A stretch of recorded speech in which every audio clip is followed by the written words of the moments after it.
Boy, I tell you, I just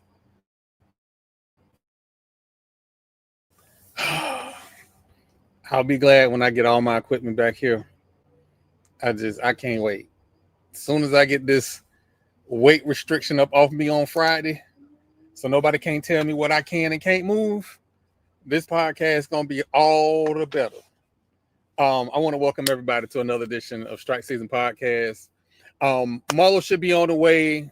Lord Jamal will be on the way, and then Doc Holiday should be on the way as well. Special guest Keith Hadley from the Fangs Up Podcast. Thank you, sir. A lot to talk about.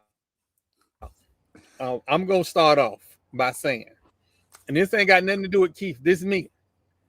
But I told y'all when that young man from St. Pete showed up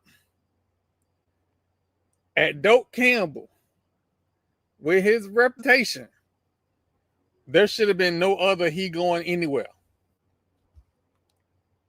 No other.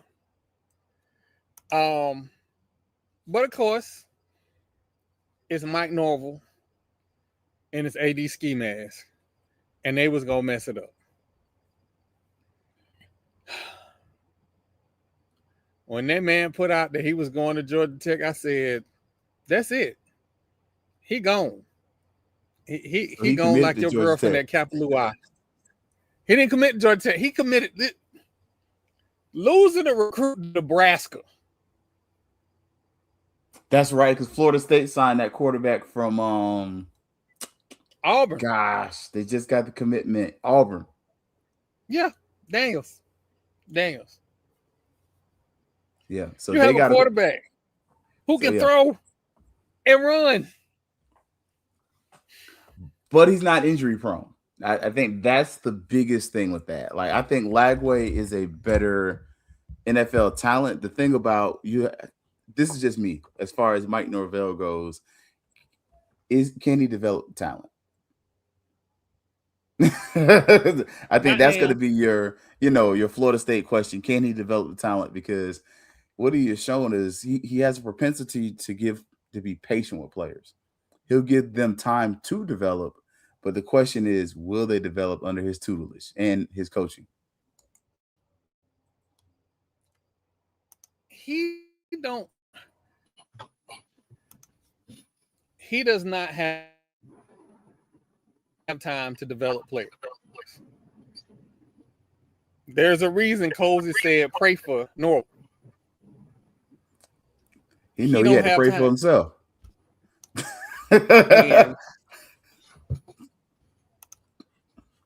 Exactly. So he don't have time. And if I'm being honest, has he ever recruited and developed anybody?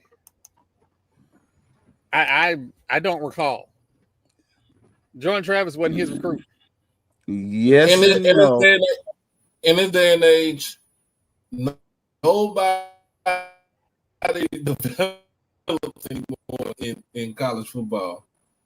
It's plug and play. Get your ass up out there and let's go win one for me. Nobody.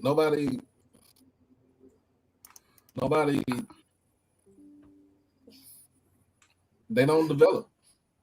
I would the only players I would say, and I don't know how much this was him, because you can't discount the fact that you still had Odell around the program, right?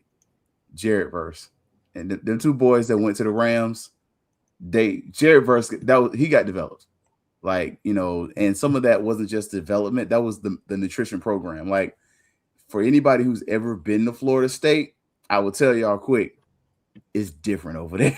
Like, one of the things we always talk about across the train track, this, that, and the third. And I hate to say it, I can tell the FAMU person that's never been to Florida State when you start talking about, well, they don't have to deal with this and they don't have to deal with that. BS. Like, that girls' school over there, they bet on themselves a lot. Now, they have a lot more. They have a big alumni. They have a huge enrollment, and they have an 80,000 seat stadium, formerly 80, now it's 60 something. But they had a stadium when the team wasn't doing well, they had 55,000 fans. And them folks are paying just to be boosters. So you kind of look at that kind of stuff like that. That matters. And one of the big things I remember going back and listening to, I'm not gonna say the name because they don't pay any money on Fat Mouth Sports, but they kept talking about the Bama table on this particular show. And Troy knows exactly what I'm talking about. And can't wait till we get to the Bama table, and even them idolizing Alabama and Alabama's nutrition and stuff like that. It matters. There's a reason Rattler boosters pay for muscle milk, because at Florida State, they just have a deal with muscle milk. Like, they eat different over there. The weight room's different over there. Like, their old weight room is amazing. And they just got a brand spanking new one. And they were telling their folks, we can't use this raggedy weight room. And FSU's weight room was nice in the stadium. Like, there's a difference over there. Like, and it starts with the eating. It starts with them focusing on macros and micros and all those kind of things where you hear this gym talk, that stuff matters, and you start seeing that on the playing field. And Jared Verse is a great example of a guy where he came in looking like one thing, and when he left, he looked like he just ate whatever creatine they gave him, because he wasn't nothing but muscle.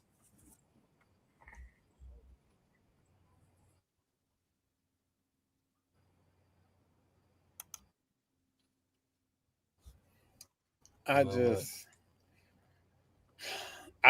started this evening for what? He the same dude. Like, what am I gonna crash out for? Over Mike Norvell? Yes. Ain't nobody crashing out over Mike Norvell. I done told y'all. I ain't told y'all. I don't think there ain't nobody crashing out over like Norvell, but I think in his case, in Troy's case, somebody who visited Florida State just last week, they got into the portal last week, decided that he wanted to go to the cornfields of Nebraska. And he's from Tampa. Yes. No, he's from St. Pete. That's what all of this is about. That's the crash out. I know what you can do. I know what you was in high school. I saw what you was in college. There is no way you can mess this up. He wanted to go to Florida State. He always wanted to go to Florida State. This was the chance to right a wrong. Wait, and Troy, because you forgot to add that showed extra up piece. with a bad butt buckle. You forgot to add the extra piece. He did all that this season. What hurt. That's the thing. Yeah. Like, a lot of people are not talking about the fact. He was hurt most of the season. I don't remember if you were at the FAU game, Troy, where I had a source tell me up front. I was like, hey, what's your boy at what's going on with Lagway? And like, oh, he's hurt. And I'm like, what? He's like, yeah. And he told me the exact injury. Oh, no. I ain't talking about Lagway. We're not talking about Lagway. We're talking about Calandra. Oh. Calandra from UNLV. Oh, yeah. That white boy cold. Yeah, that white boy cold. 600 yards rushing. Yeah. But you know why, though. You know why. Like, Gus gonna keep him one. Gus cannot run that offense. But he's going to Nebraska, though. It's Matt Rule. He's not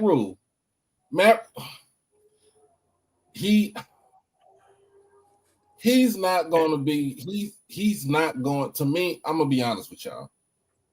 He is not going to excel like he did at UNLV playing under Matt Rule than what he was playing under Dan Mullen. No, this is a $1 million rental. But he's not going to get developed. He's going to get his $1 million and he's going to go. But he's not going to get developed at Florida State either. That's the thing. I think he got more developed when he was at UNLV under Dan Mullen. Because Dan Mullen is a QB. You know, he talks to his QBs. Right. That's what I'm saying. I agree with you. But Gus Malzahn has never developed a quarterback. Like, that's the reason why Gus Malzahn never had any success other than when he was at UCF for a couple of years, and then after that, he's more of a play caller than what you would call a developer. Correct. And look at the quarterbacks that came and went through that program. I mean, Dylan Gabriel, he should not ever have started over Shedeur, but Dylan Gabriel walked out of that program like, nah, bro, this ain't gonna happen. Hell, Castellanos walked out of that program, and let's be honest, Castellanos got developed better at Boston College than he did at UCF, and Castellanos got benched at UCF. That's why when folks are like, oh, he covered to Florida State, I'm like, okay, y'all, did y'all not realize he got benched? He couldn't start at UCF. What the heck gonna make you think that he's gonna start at Florida State and have some success? Like, and then if you think about it, Dylan Gabriel got better. He got developed more. To me, I think he got developed more with his one season at either, well, I would say Oklahoma and at Oregon. Correct. And I think to that point, though, I think that's part of why this is a 1-year rental with Mike Norvell. I think the quiet people aren't saying, and maybe it should be said out loud, that USC is looking to potentially move on from their coach, Lincoln Riley. And what kind of fit would Lincoln Riley be at a Florida State, where you don't have the academic requirements of a USC? Let's call a spade a spade. FSU is not the Harvard of the South. I mean, it's better than it used to be, but man, FSU used to be like, oh, it wasn't hard to get in. I mean, it's harder now, but I'll tell you straight up, FSU was. It wasn't. It was this thing. Oh no! Like, FSU was the only reason I didn't. I'm not knocking my academic career. No. I'm not knocking my academic career, but I will tell you that I walked across the street and basically in a day and a half got into Florida State. Just putting that out there. Very common. And they do those Prop 48 kids and those kids who don't necessarily have everything that they need to get in. They have been known to work with kids for decades. So, I think that's one of the things you can't discount. Again, not poo-pooing on my former employer. I thank you, Florida State, because if it wasn't for the Florida State University, I wouldn't have the job I have. If it wasn't for FAMU, I wouldn't have the job I have, but especially my experience at Florida State. But yeah, no, like they can get some kids in that USC might not, and I wouldn't be surprised if Mike Norvell leaves the great state of Florida, the free state of Florida, as our governor would like to call it, that you find a person like Lincoln Riley here. Hey, y'all. What's up, Bush Paul? I know I was so rude. I ain't say what's up to everybody. Nor did you disrespect Bethune-Cookman University. Damn, I done missed out on disrespecting them already. Yet. Shit. Yet. We ain't got there yet. We ain't got there yet. We ain't it's got always there time yet. for that. Always. But since we because if what I heard is true, I'm definitely gonna put my foot on their neck the rest of this year. I ain't gonna say it. I ain't saying it either. I'm waiting to see. I don't know what true. That is. Put that in the private chat. Put that in the private chat. I got you. Since we talking about what things and whatnot. So there was a basketball game in Daytona that I couldn't attend because that's the Lord blessing. I got people that think they run my life. He said that was the Lord's blessing. I just bless the Lord. I'm just saying, you got people that love you. Bless the Lord. Remember, anytime you want to give them a hard time, please remember I will help them dump you. I was not going to that game if they would have sent a bus with a pole in it and told me Magic City had relocated for a day. Don't y'all ever talk about me. Don't ever talk about me. You know, Marlo, you got a point. But if they said, hey, Jamal, KOD is in Daytona on the pop-up, they would have got me. I'm just being honest. Because it would have been in Daytona. But if they would have said it was Spider, Magic, and that other one with the fiery heels, I was gonna be there. They listen, just like you can rob me with a frog, you might be able to get me to that ragged ass school with a stripper. Being honest. I'm gonna be honest with you. The best player The best player on the team is Arterio Morris for Bethune-Cookman.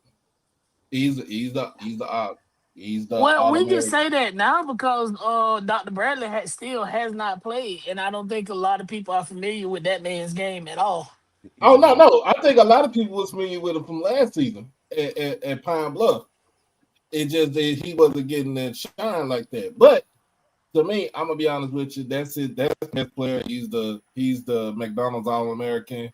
But then you got them Heady twins, and they can go out there and score at any time. And then if you get Dr. Bradley in the game, that's the 20-point scorer right there by himself. The man can do it inside, outside, post up, face up.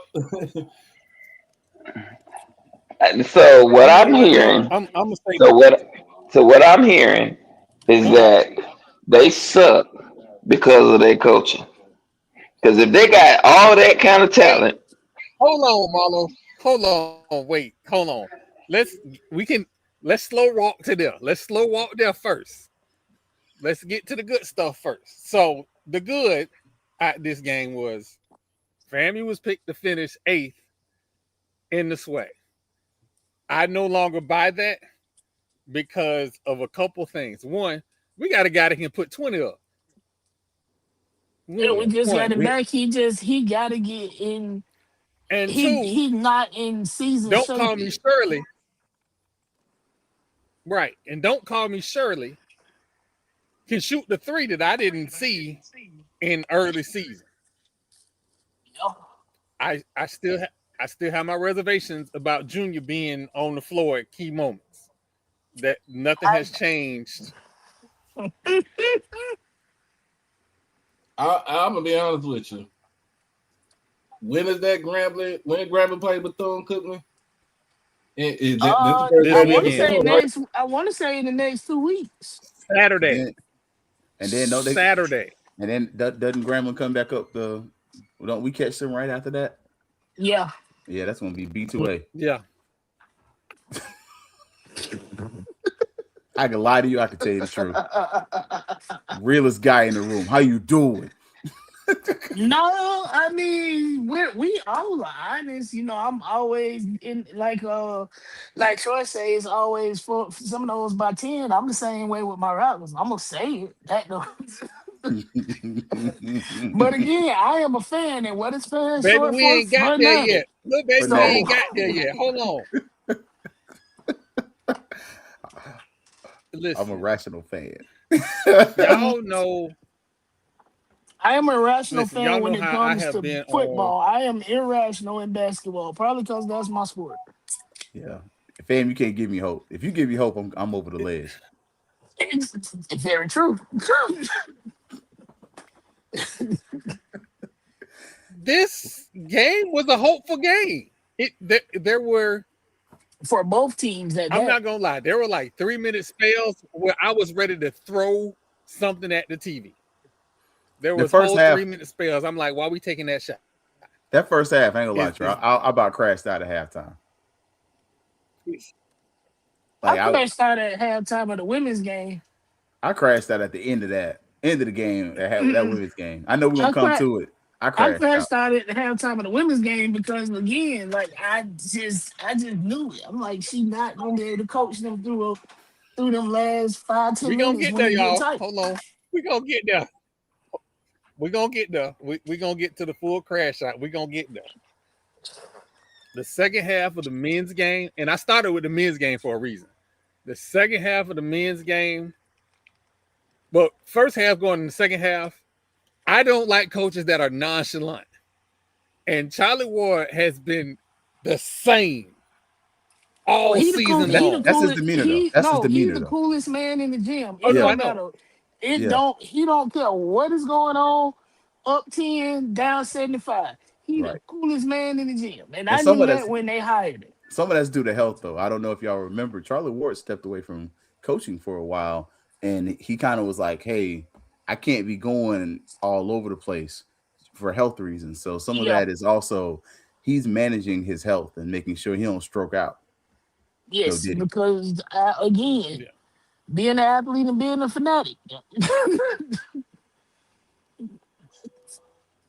So second half came. I ain't gonna lie. I walked away from the TV because I was pissed off. I came back and it was close. I'm like, oh, we got a ball game, and then we got a lead. And I want to say this to my Rattlers, and I love y'all.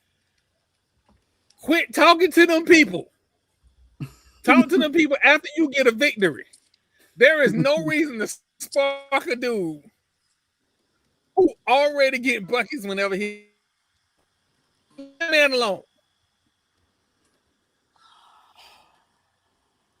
But again, they played a tough game down the stretch. I don't think we're ready to I don't think we know how to win because we kind of fumbled it down the stretch.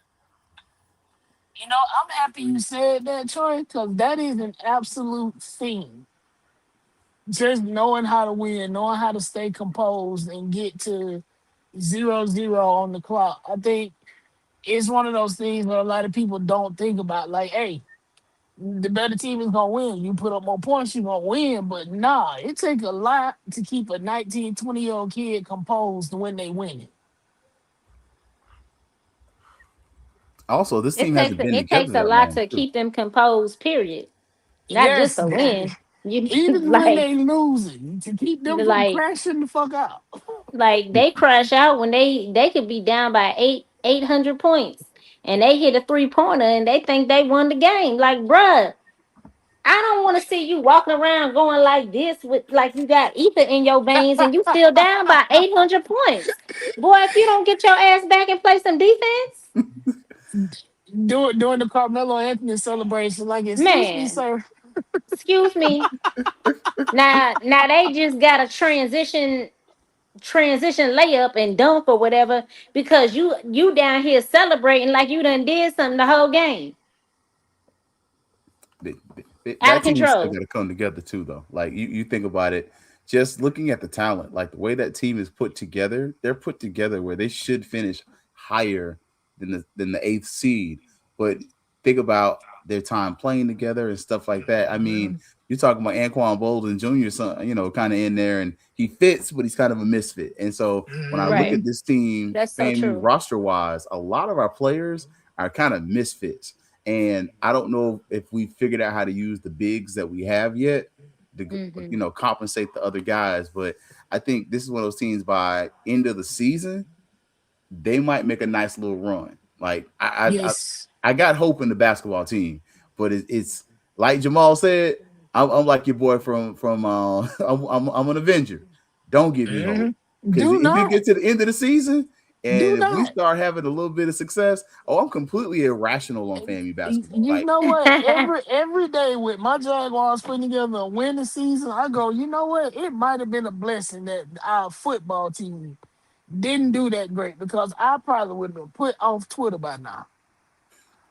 But I like what you were saying though about like the bigs and the talent, right? Because I feel like there are so many teams out there that have a lot of talent on their team. And I think where some of the coaches are getting into, and I don't want to say trouble as in like they doing something wrong, but like part of coaching is still player development. And I think right now we're seeing so many teams and so many these conferences that are being put together where it's based off of talent, but who's developing them as players? And I'm not even talking about, of course, there's academics and character development, but like we're losing these position coaches, right? Like we're not. What happened to the practices where you split up by your position and you get your tail beat into the ground until you learn how to play your position? We got bigs that if they right-handed, they can only go to the right. Yep. And then they get double teamed and shut down, but you 8'12", your head touching the bottom of the rim, You and you say don't you know ain't you you can only go one direction. You Hey, know what my I'm is she whole, saying? So telling the it, my whole, truth? I know, but here's my whole thing. You 7 feet, dog. Unless your last name is Nowitzki, Your ass don't need to be out on the fucking wing. But how many times have we said that on this show? We said it a lot of times, bro. But and to Danny's point, a lot of the reason why you can't split practice anymore is because everybody want to be a guard. Everybody want to be Yep. flashy. Everybody want to Man, shoot the three.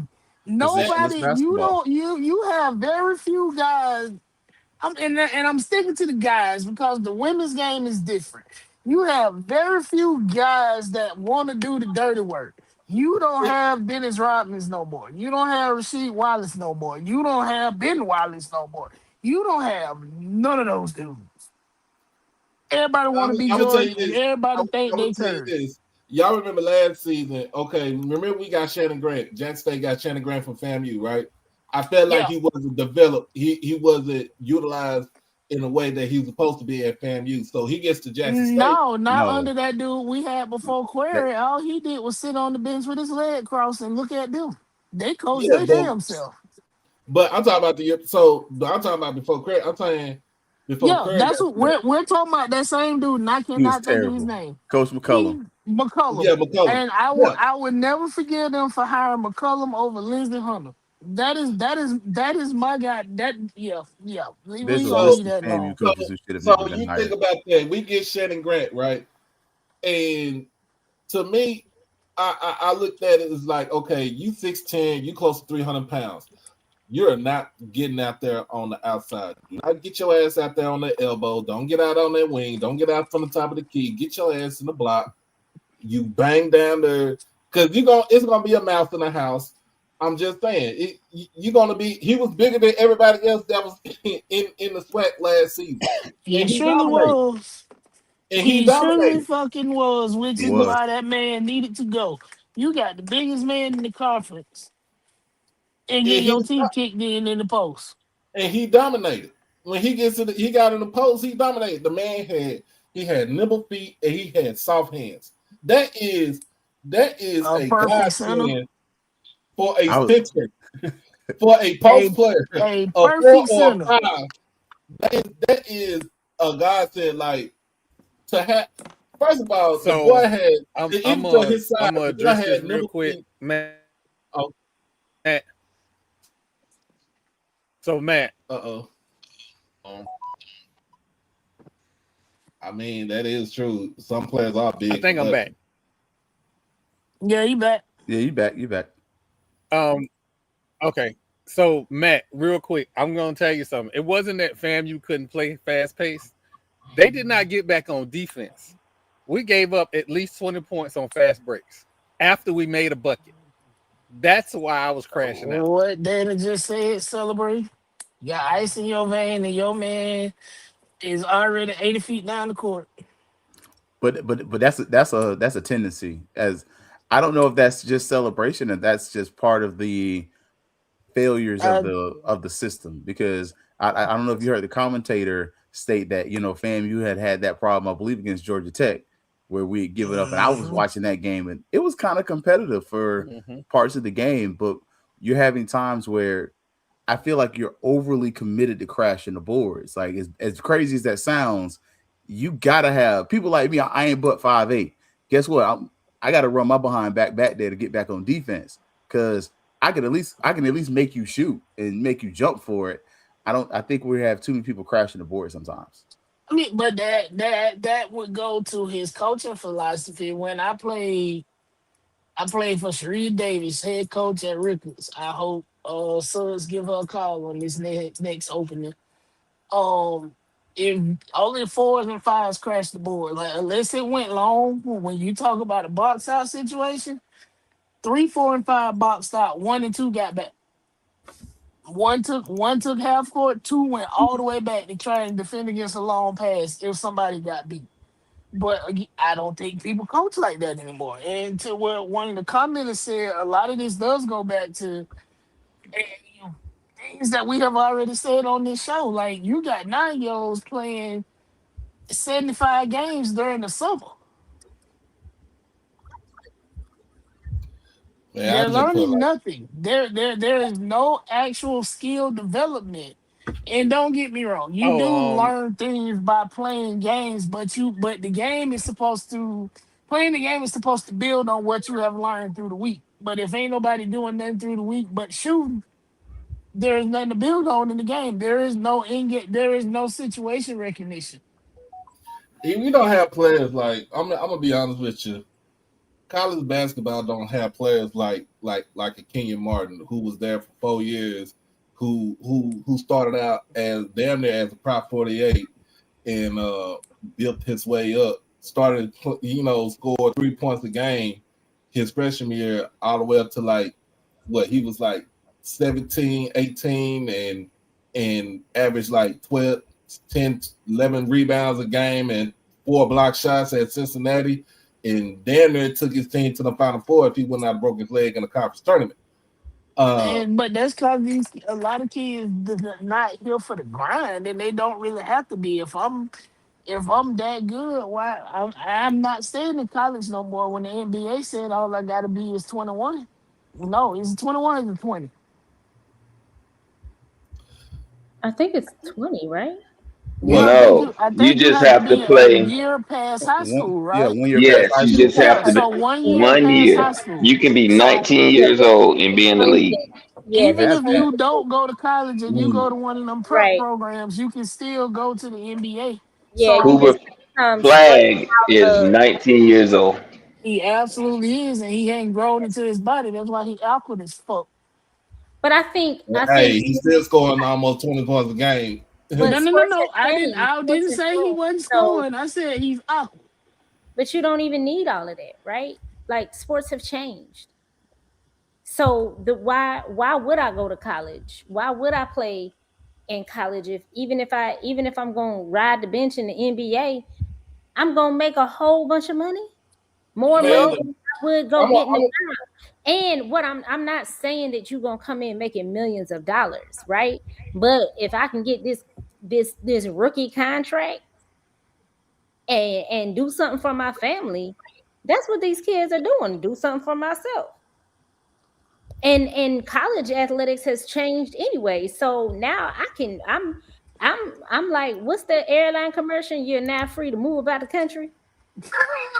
man, What's that man. airline? Hey, did y'all see that clip? I showed y'all that clip Was that earlier Southwest? in the group chat. Is that Uh, Southwest? It is Southwest. Yeah, Southwest. You are now free to move about the country. Why? I'm a if I don't like you, if I don't like my jersey number, guess what? I'm gonna hit that portal and I'm gonna be free to move about the country. Lord, Because she brought up the old Southwest that's Airline commercial. I'm just saying that's what college athletics has turned into. I ain't heard that commercial in so damn long. She bought it I up. live here in Before we Dallas. even get there, before we even get there, because we're gonna get there tonight. The first game of Saturday was the women's game. And I don't even want to talk about The the Walking Dead. whole Not the Walking whole Dead. whatever minutes Don't nobody say minus the nothing about me ever 7.5 again. seconds. Did you crash out, Jamal? No, because I crashed out. I at crashed halftime. out. I ain't gonna lie to you. Yeah, I'm about to say you crashed I out. crashed the heck I out. crashed out at halftime. Oh man, I said it in our alumni group. I like our point guard. She is 6 inches too short. She got heart. She can't see worth a damn. She like And she 5'5", can't see. isn't she? She 5 foot. Oh, my heavens. A 5 foot point guard does not work in the women's game no more. 5. Your point guard And got to she be looked 5'6" like she exactly to 5 5. foot 11. That's how tall your point guard got to be, and that's you having a fighting chance. And you playing teams with 6'2" point guards. Who the hell she guarding? Nobody. She Hey, can guard nobody. Listen, we how short, but tall we is can how go tall is Olivia Miles? kneecaps, baby. 5'9". Kneecaps. Olivia Miles is like 5. You said she 5'9". She's like 5'8", 5'9". Hannah Hidalgo was like 5'6", 5'7". Yes. Yeah, so you see what I'm saying, and even then, we see Hannah Hidalgo getting exposed at Notre Dame right now. I think they've lost like 3 consecutive games, and not tight. They've been getting their shit beat the fuck in. That's because she ain't got the person that can take all the pressure off of her. She at TCU. You see what she doing over there? But they not gonna go for because she don't have a Hannah Hidalgo. You cannot. All I know is I sent y'all that clip when LSU played Kentucky on the women's side, and I told y'all they wasn't gonna be that good. I told you so. Don Staley was right. You can't play a Southern women's basketball has the number one strength of schedule in women's basketball right now. Southern.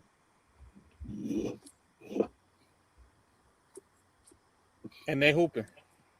Quietly, both sides of Southern is hooping. I don't They want to give them too much credit, but Southern quietly kind of got a They decent hooping. basketball program. Mm-hmm. And first of it, they're doing it with a former FAMU player that pretty much got jettisoned to Baton Rouge. Yep. they got banished to foreign lands. Which is and her, Yes, you sir, know what? Yes, sir, Mr. And her White. daddy won the championship didn't Otima win the championship? I think he did. Yes, sir, Mr. White. If she was on this squad, if she was on this version of FAMU's women's squad, It I would would see the feel same result differently because about the the coach team. can't. No, the fuck you wouldn't because the X and O's and the execution would still be the same. Shitty. And last year, you think about it, that roster last year was very similar to this year's. I think To this year's, I think you have some better athletes this year, but I yes. don't think you have better. I don't know if the ceiling is raised as far as overall basketball talent. I think athletic wise, we have better athletes, but We're watching the starting shooting guard from last season. I think she at Providence right now, dropped 23 a night. 23 a night at Providence. In the Big East. All right, we're gonna move on because anything else I say gonna get me banned from the field house. So I'm just gonna This shut shit, my mouth. I'm about to get We're gonna banned keep for it you if moving. I keep going. especially because the one at Southern was pretty much. Didn't she get a lot of DMPs last year anyway too? Yeah, I know she had a concussion early, and then her, Pierre Ford, and one other player just did not play for the rest of the season. Yep. So there you have it. I started looking at you funny when you run off players that wanted to be there when we were getting our teeth kicked in both conferences. I look at you funny because it's a hard sell when you haven't had a winning program in about 15 years and somebody want to be there, now they gone. Yeah, I'm looking at you crazy. I mean, FAMU basketball, especially on the women's side, is so bad that the last time our last really good coach, one of them is dead, and the other, she ain't been on campus in so long to where we can't say nothing. You know what? Matt, come on, man. Listen, No, y'all. you know Hold what? on. When we had Gibson wasn't horrible. She strung together. She had a team because she had one of my Oh, she had a squad, but she that had a girl, squad. that girl situation happened with her girlfriend, and once that girl situation And happened that with was her it. girlfriend, That was that it. was it. It was over. That was it. But these squads were competitive and they played ball. Like you wanted to go and see them play. Yes. She knew ball and they could ball. So it wasn't like you go to the girls' game and you just know this is an L. Even if they lost, they were gonna keep it tight and they were gonna play some quality basketball. Yeah. If that girl hadn't crashed out on her girlfriend, and didn't she kill a girl? Oh, he absolutely did. Yeah. If she didn't kill her girlfriend, yeah, that team was gonna make the tournament and make some noise. Oh wow. You unalive a No, that girlfriend? that Did yeah, no, Yes. that made national news Yes. because that was a wild situation. I was on the hill when that happened. That's what makes it even more crazy. Whew. Well, let's get to some news. Some other news. Needless to say, we went 0-2 in Daytona, and we gotta figure it out. Ain't we 0-7 against them in basketball? Something crazy like that. No, because the women won. Women beat them last year. Yeah, women won last year. That's right. In Tallahassee. Yep. Right. The men, and then so the men lost in Tallahassee. All right, so I want to apologize for everybody who was not familiar with Marlo, but apparently word on the street is John Harbaugh might be the next head football coach for the Tampa Bay Buccaneers. I heard the Fins. I've heard the Bucks and the Fins, but you know your boy. He better keep his monk ass where he at. He done made enough money. He can. Y'all seen what he did to the damn Ravens? Like from top to bottom. That wasn't all his fault. The tight end Shit. dropping the 2-point conversion, the kicker missing the kick. The but injuries. see, everybody put that to them one instances. They should have never been in that situation. If I have a 6'3", 270-pound running back, he will be so tired at the end of that game. It's just dumb. So what you Dumb. saying, Marlo, is all them games should have been blowouts, and if they dropped the pass, it shouldn't have mattered. Absolutely. If you run the ball, my receivers would be so fresh. They'd be running past people at the end of the game like, hey, I'm open. That's also part of the problem, though. You watch that Pittsburgh game they lost. Like, it's crazy. They were running butt naked down the field. And man, don't get me started. He need to stay his ass with. Go to Miami. But the conversation, I've been told that your boy, they're supposed to have a meeting with your boy, you know, the one who can't open his mouth and talk. I don't know why I can't remember that man's name, Todd Bowles. And then so let's not be surprised if Todd Bowles catch that axe. Todd Bowles just signed a 3-year extension. And he pretty much didn't. He gave his press conference on Monday. He said he's done enough to deserve to be there another year. All this good stuff. And the Glazers, they just gave Levante David a lifetime contract. Like it is. Come on, they are. If not anything, they've learned the error of their ways, and they will be dedicated to people who've been dedicated to them. And they cheat. No, we're not doing this right. We're not doing this right. Marlo. Marlo, do you want Todd Bowles as your head coach? That's just like asking me if I want to get a root canal. I know I need to get one. I know it's for my good, but I'm not just going to go in there and volunteer for it. Okay, so since John Harbaugh is out in Baltimore, you said Tampa Bay, you said Miami. What's another team that's going to be needed? Don't you say Tampa Bay? Arizona, because it's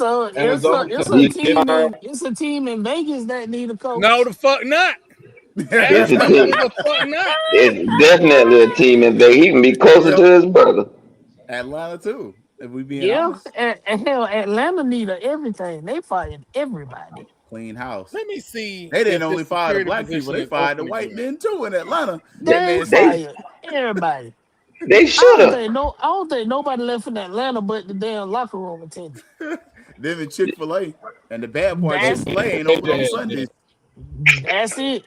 So that means where KJ at then? KJ is I think he unemployed right now. Yeah, he unemployed. Yeah. Arthur Blank emptied the clip on that team. I'm gonna be honest with you. So you got so John Harbaugh could go to Atlanta. You got Arizona because they just fired Gannon. Like you said, Miami. Is Mike McDaniel is he gonna be out in Miami? I think he pretty much out. Because you literally gave Tua that forever contract, and you're paying him money that nobody else wants to pay him. I don't think that was McDaniel's fault. I think that's on the owners. That is on the That's owner, bull. but when your quarterback is over there throwing gang signs every football game, you can't sit up there and fire the coach because he can't handle it. He is throwing gang signs from his backside. Bro. You got Can't the even Bucks. see straight. I don't even think that man remember his children's name at this point. You know what?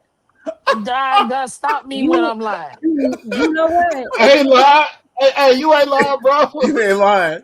He ain't lying. He is in the middle of CTE. Bro. Yeah, he might as well make sure. Him and fucking Antonio Brown about to be on a sitcom together. Keep right the fuck on. See, the CTE brothers. Because there we go. Definitely changed in the last 2 years. His personality is not that. Ain't the same personality we had at Alabama. I'm just gonna say that. Tua? Oh yeah. Yeah, because his brain is fucking mush. Turn it to jello. You know what? And I hate to be this person. I hope he donates his brain to science when he is done. And I guarantee you, his shit worse than Aaron Hernandez. I'm about to say Chico's brain wasn't that messed up. He was just crazy. Well, y'all know in other news, Dallas has parted ways with their defensive coordinator. That ain't gonna matter. That was dumb as hell. That ain't matter. That ain't gonna matter. That wasn't the problem. His mama. Nah, some of that was personnel not too. their problem. Jerry Jones is the blessed problem. It was. Let me, since I'm the resident Cowboys fan up here. Oh no, Keith here's too. My bad. Shit. I'll put it like this. It was personnel issues.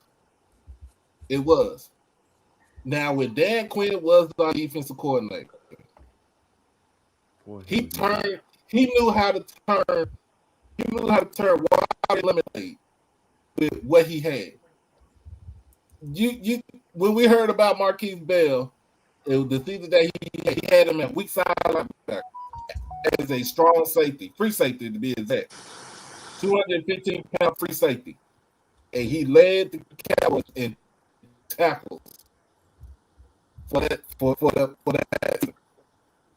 You lose Dan Quinn, you don't retain Al Harris. That's what messed us up right there. I would have kept Al Harris as the defensive coordinator. And you got to put the pieces around him. Second of all, the ass grabbing between Jerry Jones and Michael Parsons on that contract, and then when you decide that I'm not going to talk to him, so I'm going to ship him to a goddamn frozen tundra because that's what you did. Mm-hmm. You messed that up. If you bringing in you first and foremost, you got James Houston in. He led the team in sacks for a minute. Then you brought in Jadeveon Clowney, and he's the leading sack getter for the Cowboys. Then you bring in you got Kenny Clark from that trade. You got Quentin Williams coming in from the Jets. You have Odigizua. Now the 3 down line, the 3 D tackle line, the 5 front was good when you're playing for the run. It was not good for us when we're playing passing downs.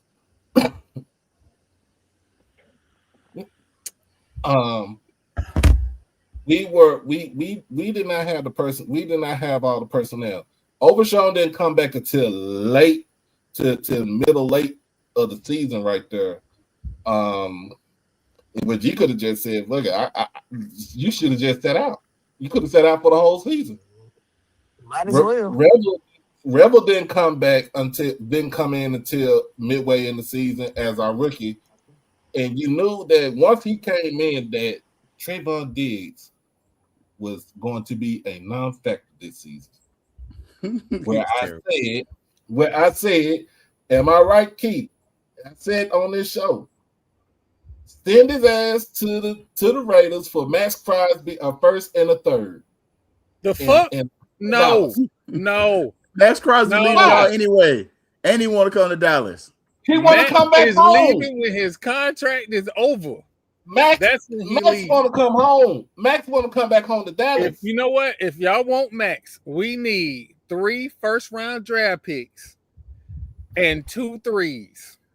No, I would have gave you a first and a third and cash consideration. No. We're not gonna just give you a Hall of Famer. We need that Jimmy Johnson reverse contract. No. 3 first rounders. No, and Jimmy Johnson admitted that trade. That trade is his. It's always gonna be his. Y'all can't have that shit.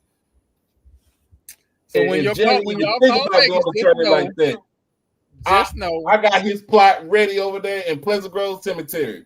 Lord Jesus, he done buried that man again. Speaking of Vegas, I need somebody to understand this and understand me clear when I say this.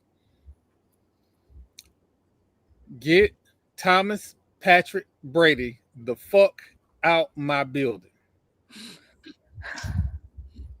Y'all keep him. I'm gonna say like a man in church. He doing all right.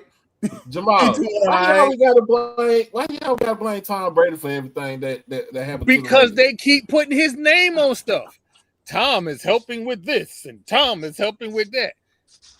We won 2 games. But isn't Tom like VP or something? Tom is minority owner. Tom is going to be a part of the draft process, a part of the coaching search. But that's why that's keep it a buck. That is why Mark bought him in, because he was sick of y'all fan base saying he didn't know what he was doing. He need to sell the team. The team ain't fucking his to sell. Let's be goddamn honest. It's his mama's team. Yeah.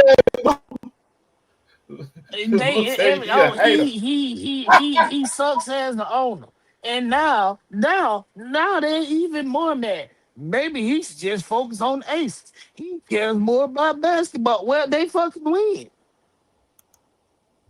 They done got him his money back. They done got him his money back. That man paid $1 million. That man paid a literal $1 million for that franchise, and he done got his money back. I can solve all of this. All of this can be solved. Hire me as the head of security. Tom Brady will be gone in a week. I promise. They don't need security. They need a coach. Again, we're not gonna get. They're paying $50 million to coaches who don't. You need to put that damn little sign up there when you seeing all that, because you talk about disappearing this man. No, that'll be me. No, that's dumb. Troy said he's just gonna flatten his tires. Oh no, he said you're not gonna see him again. That is diabolical. He's gonna be wherever Jerry Jones is at. Thank you, Matt. Matt gets it. Matt understands. He understands what's happening. That's the real deal. That is the real deal. But he's also keeping them relevant. Like that's sadly, if we're calling a spade a spade, Vegas. That's the problem, though. That's part of the problem, though, because you think about it, Troy. Y'all went from being a small market team to a big market team, back to a small market team. Then you move to a place where you're not a small market team, but you're never truly the home team. No, we are. First off, Vegas is not. Vegas is what I like to call a commuter town. Mm-hmm. You got people coming in from LA. You got people coming in from Oakland, and then the national fan base, right? Mm-hmm. Again, if you watch that game this weekend was damn near a sellout. I'm gonna be honest with you. Oakland don't really go to Vegas like that. They'll go to Reno before they go to Vegas because it's closer. Trust me. Just live there. We are not drafting that boy. Which one? Fernando. Hell no. I ain't gonna lie. You can hate me. You can hate me now or later. I'm taking Ruben Bain, or that dude on the other side of him. One of them two. I don't have any problem with the Ibis defense. That dude's a monster. Not damn problem. That's why everybody talking all this crazy stuff about. Listen, give me 3 first rounders for Max and 2/3. I Yeah, probably give you two. I give you 2 firsts and a third. Did you not hear me say 2? God 3. No, no, you're not about to. no, You're not not when about to Bang. cripple my team, bro. Yeah, You're not about to try to cripple my team.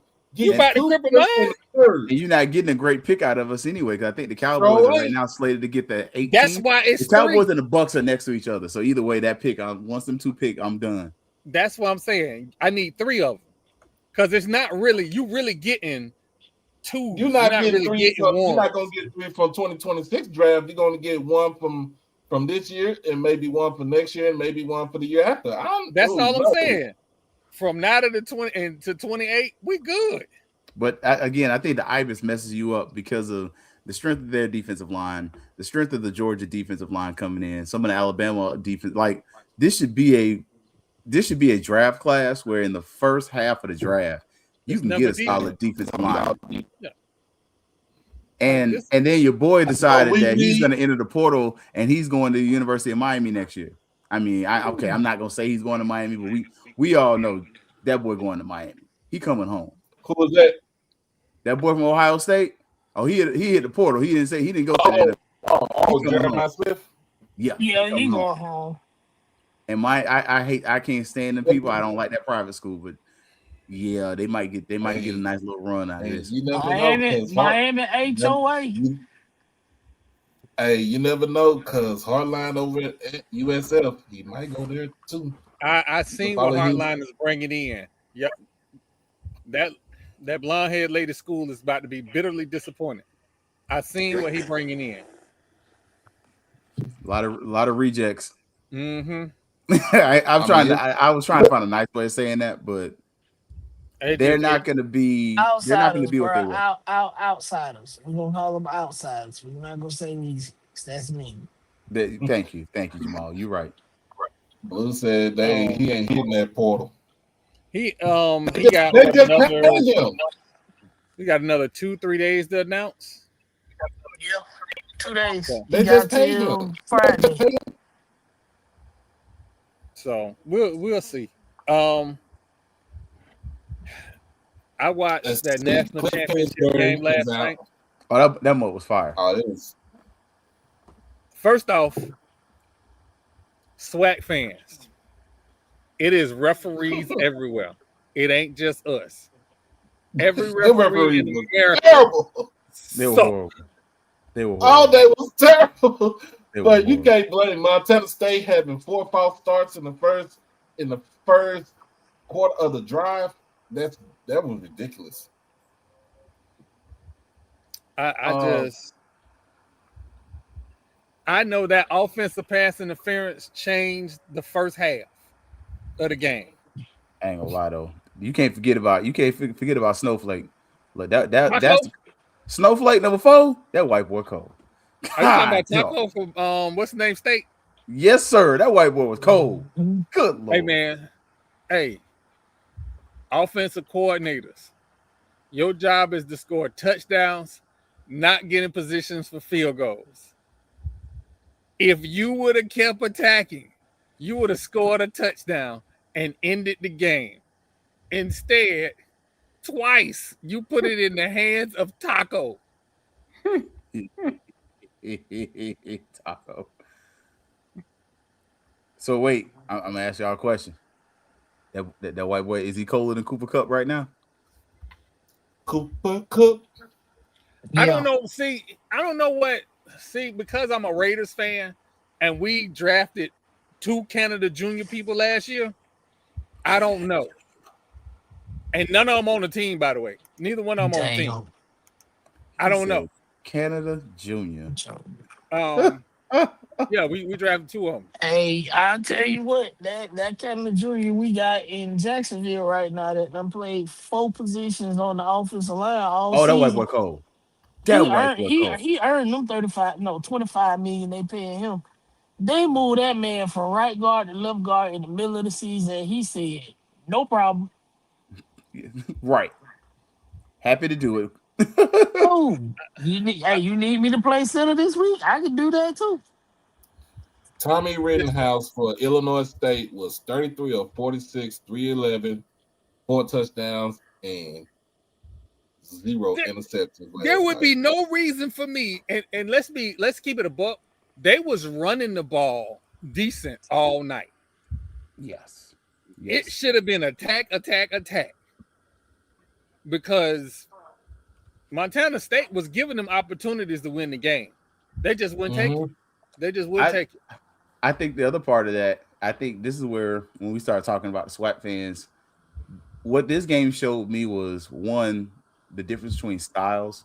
Because I think if you had some of the SWAC talent on the outside, especially Indiana State, because you could tell there was a speed difference even between Indiana State and Montana State, where a couple of them dudes, like that, your boy, what is it? I got to go back and look. I believe your boy had like 200, like 170 receiving yards. And yeah, like if you have some of that SWAC speed on the outside, that's the problem. And that's why you going forward will definitely benefit from not playing those schools, because they don't get to see your talent and get in front of you as much. But if they can get some of those kids up there, we'll be tired. Because North Dakota State been doing it. They come to Florida and get them 3-4 every year. Because Florida is the goddamn football state. Fuck what you heard. Hold on now. Don't talk reckless. I said what I said. Reckless. Don't talk. That ain't reckless. Ain't nobody talking reckless. It's Florida, California, Texas, Louisiana. No, don't put California up in there. Them fools is trash. Joe Montana. Florida is Texas, Florida, and Georgia. No, because if you need a QB, you looking in California to get. Yeah, I'm about to say Joe Montana, John Elway, Tom Brady. We gonna call a spade a spade. You name QBs I don't like. I said, Florida is the damn football state. Because if you go to the mud or down to Harlem, over there to Liberty City, you gonna get you a bowler. What are we talking about? Liberty City has produced more D1 talent than entire states. You looking at the college football playoffs right now. 49 starters are from Florida, more than any state in the country. We are the football state. What the fuck are you talking about? We gonna have this when we see each other tomorrow. We really gonna have this discussion. I don't give a damn. We can have it in a phone booth in Times Square. I said what I said. Yeah, we the football state now. Hold up now. Look, after we been whooping y'all ass last couple of years of high school football. But now, and I hate to defend. I don't want y'all to say we're gonna put IMG Academy up in there because them motherfuckers. We don't count IMG. We don't count them. Academy. No. Nobody okay, nobody good. Nobody counts IMG Academy, but ESPN and what you call it. That school don't exist. That school don't fucking count. We talking about Reigns. We talking about Northwestern. We talking about Madison County. We talking about Bishop Moore in Miami. We like this, not Miami, Orlando. This is what Doc Phillips. This is what we talking about. Nobody gives a fuck about IMG. Reigns, Edgewater and Jones in Orlando. Edgewater, Jones, Mandarin, Chaminade, Madonna, Chaminade, Madonna. I did see them. I seen them play. I seen American Heritage play. I've been seeing Northwestern. I already know how Northwestern is. Miami Central, Carroll City. But I mean, I don't like. We haven't even got to the Pompano schools yet. Let me just tell you something right now, because we talk about a lot of places. If Reebok and Reigns get back to where they supposed to be, it's Reebok, over. But it can't happen at the same time. It can't happen at the same time. They're too close.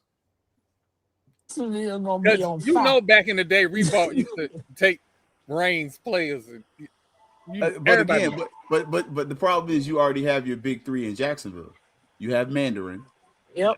You have Reigns, and you always have the bowl school.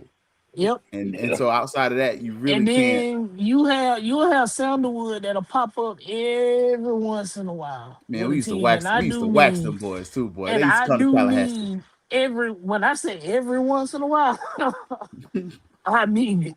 And now, heaven forbid, if Lake City, Columbia ever get back to what it used to be, that was the Them worst boys used thing to ever. eat. They used Hey, to eat collard greens for lunch. mm-mm, Them boys was mm-mm. different. They eat collard Hey, greens for lunch. Doc, hey, them boys we corn fed. Like they Hey, they corn used, fed. they used to joke Hey, about us corn fed. being country in Tallahassee. They'd be like, Yeah. "Oh, y'all corn fed at Lincoln." No. No. Lake City, them boys are built different, and we used to beat them And every year because we had better coaches. Madison and Taylor County, but we also got a sleeping giant over there in Panama City with Bay High School. No, not on, Bay. hold It No, ain't on. Bay. It So ain't you Bay. hold who on. is It's it now? Glen Haven Mosley. So wait a Who? minute. Hold on. Mosley. Wait. So you came all the way across Billy Joe Internet to come throw bowls at FAMU. Okay. All right. That's cool. How they sorry now? Hold on. It's a new day. It 100% is a new day. Bet your I'm trying to eyebrows, figure bitch. out.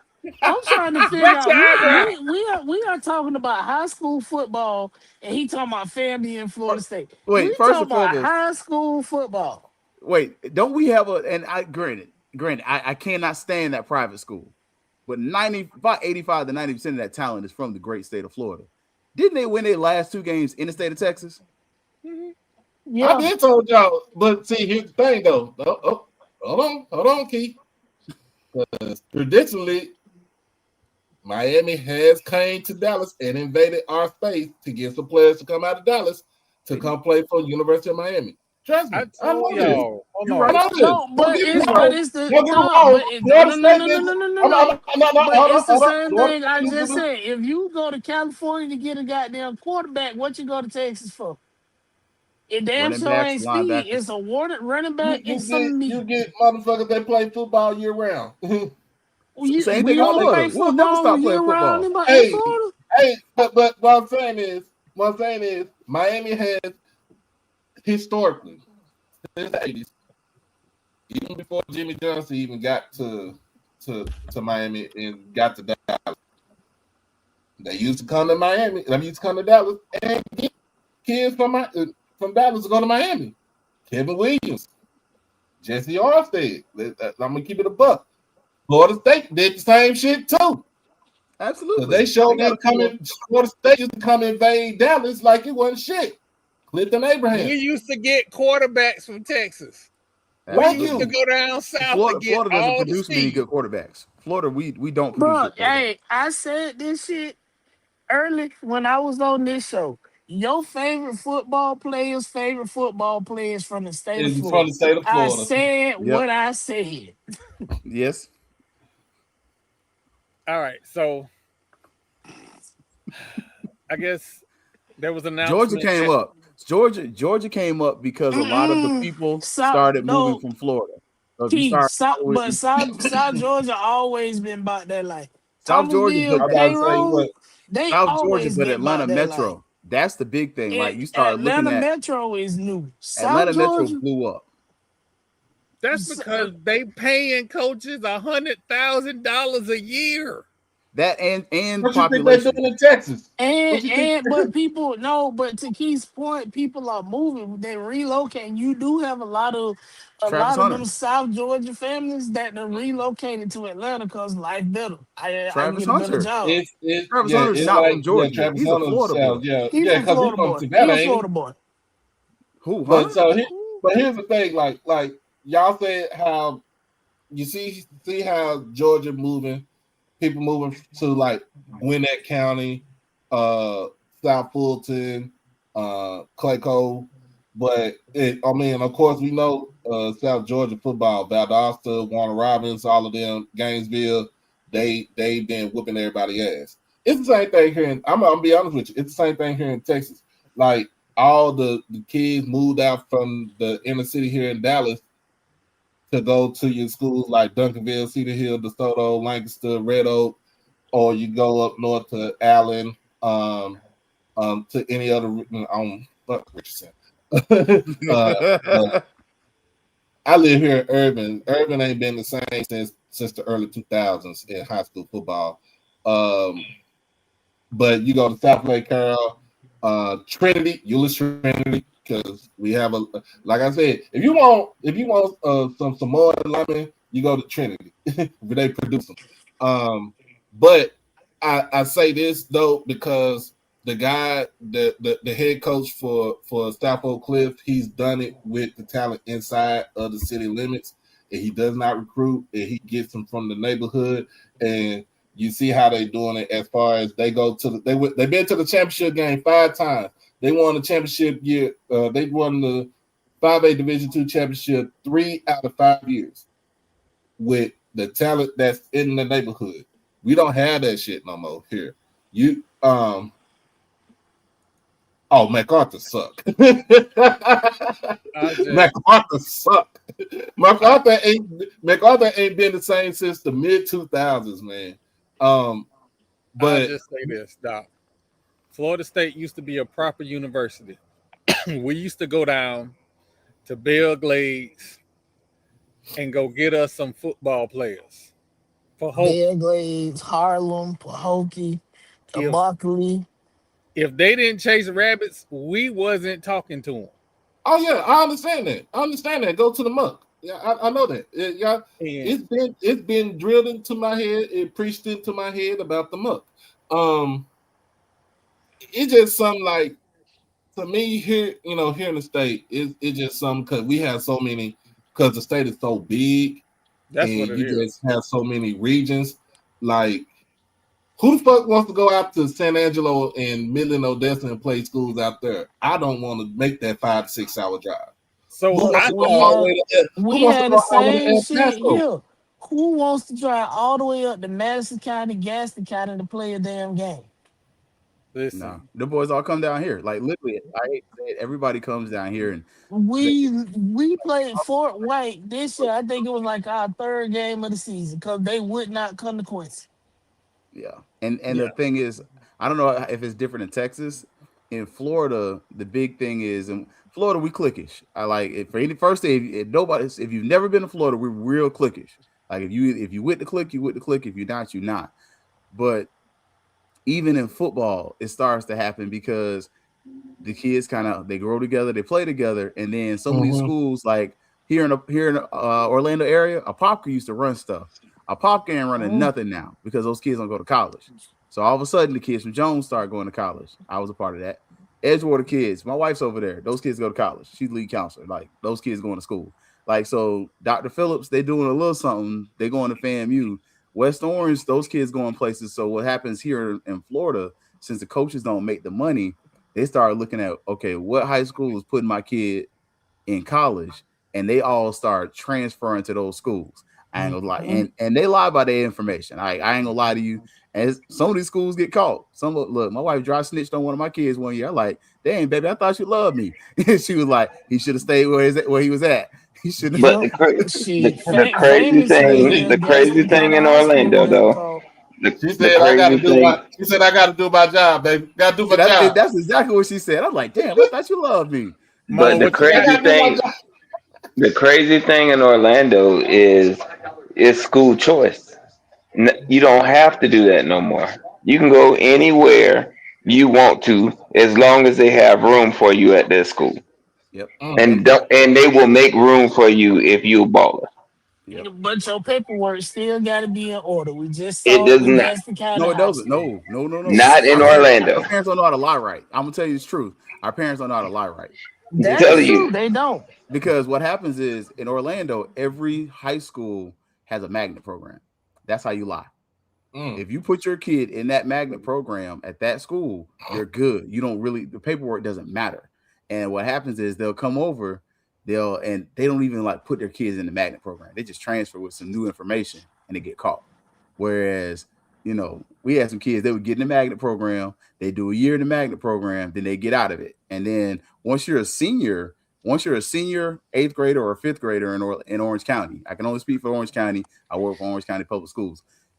They have to let you stay there. So if you're a senior and you at a school and you was there last year, it don't matter if your parents moved to Africa. You're our student, you can stay. See, it used to be like that when here, we still do it like that here in Dallas.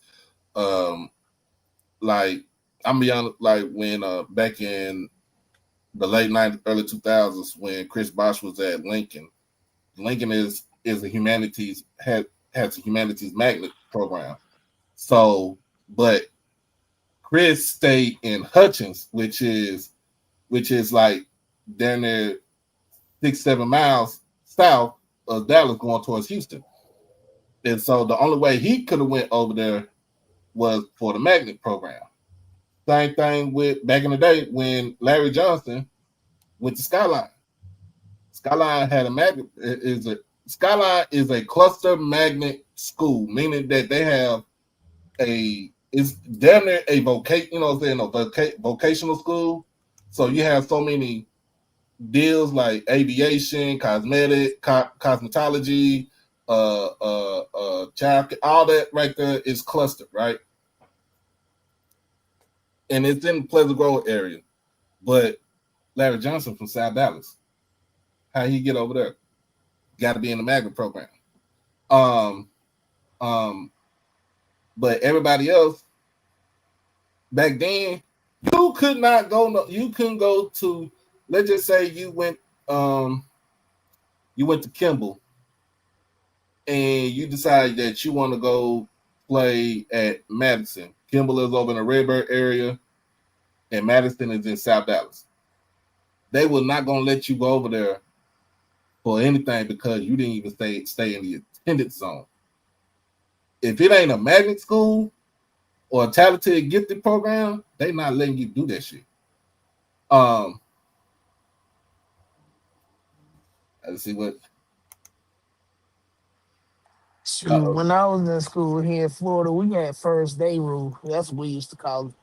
Wherever you went to high school, your first day, not necessarily the first day of school, but your first day of school is who you had to play for.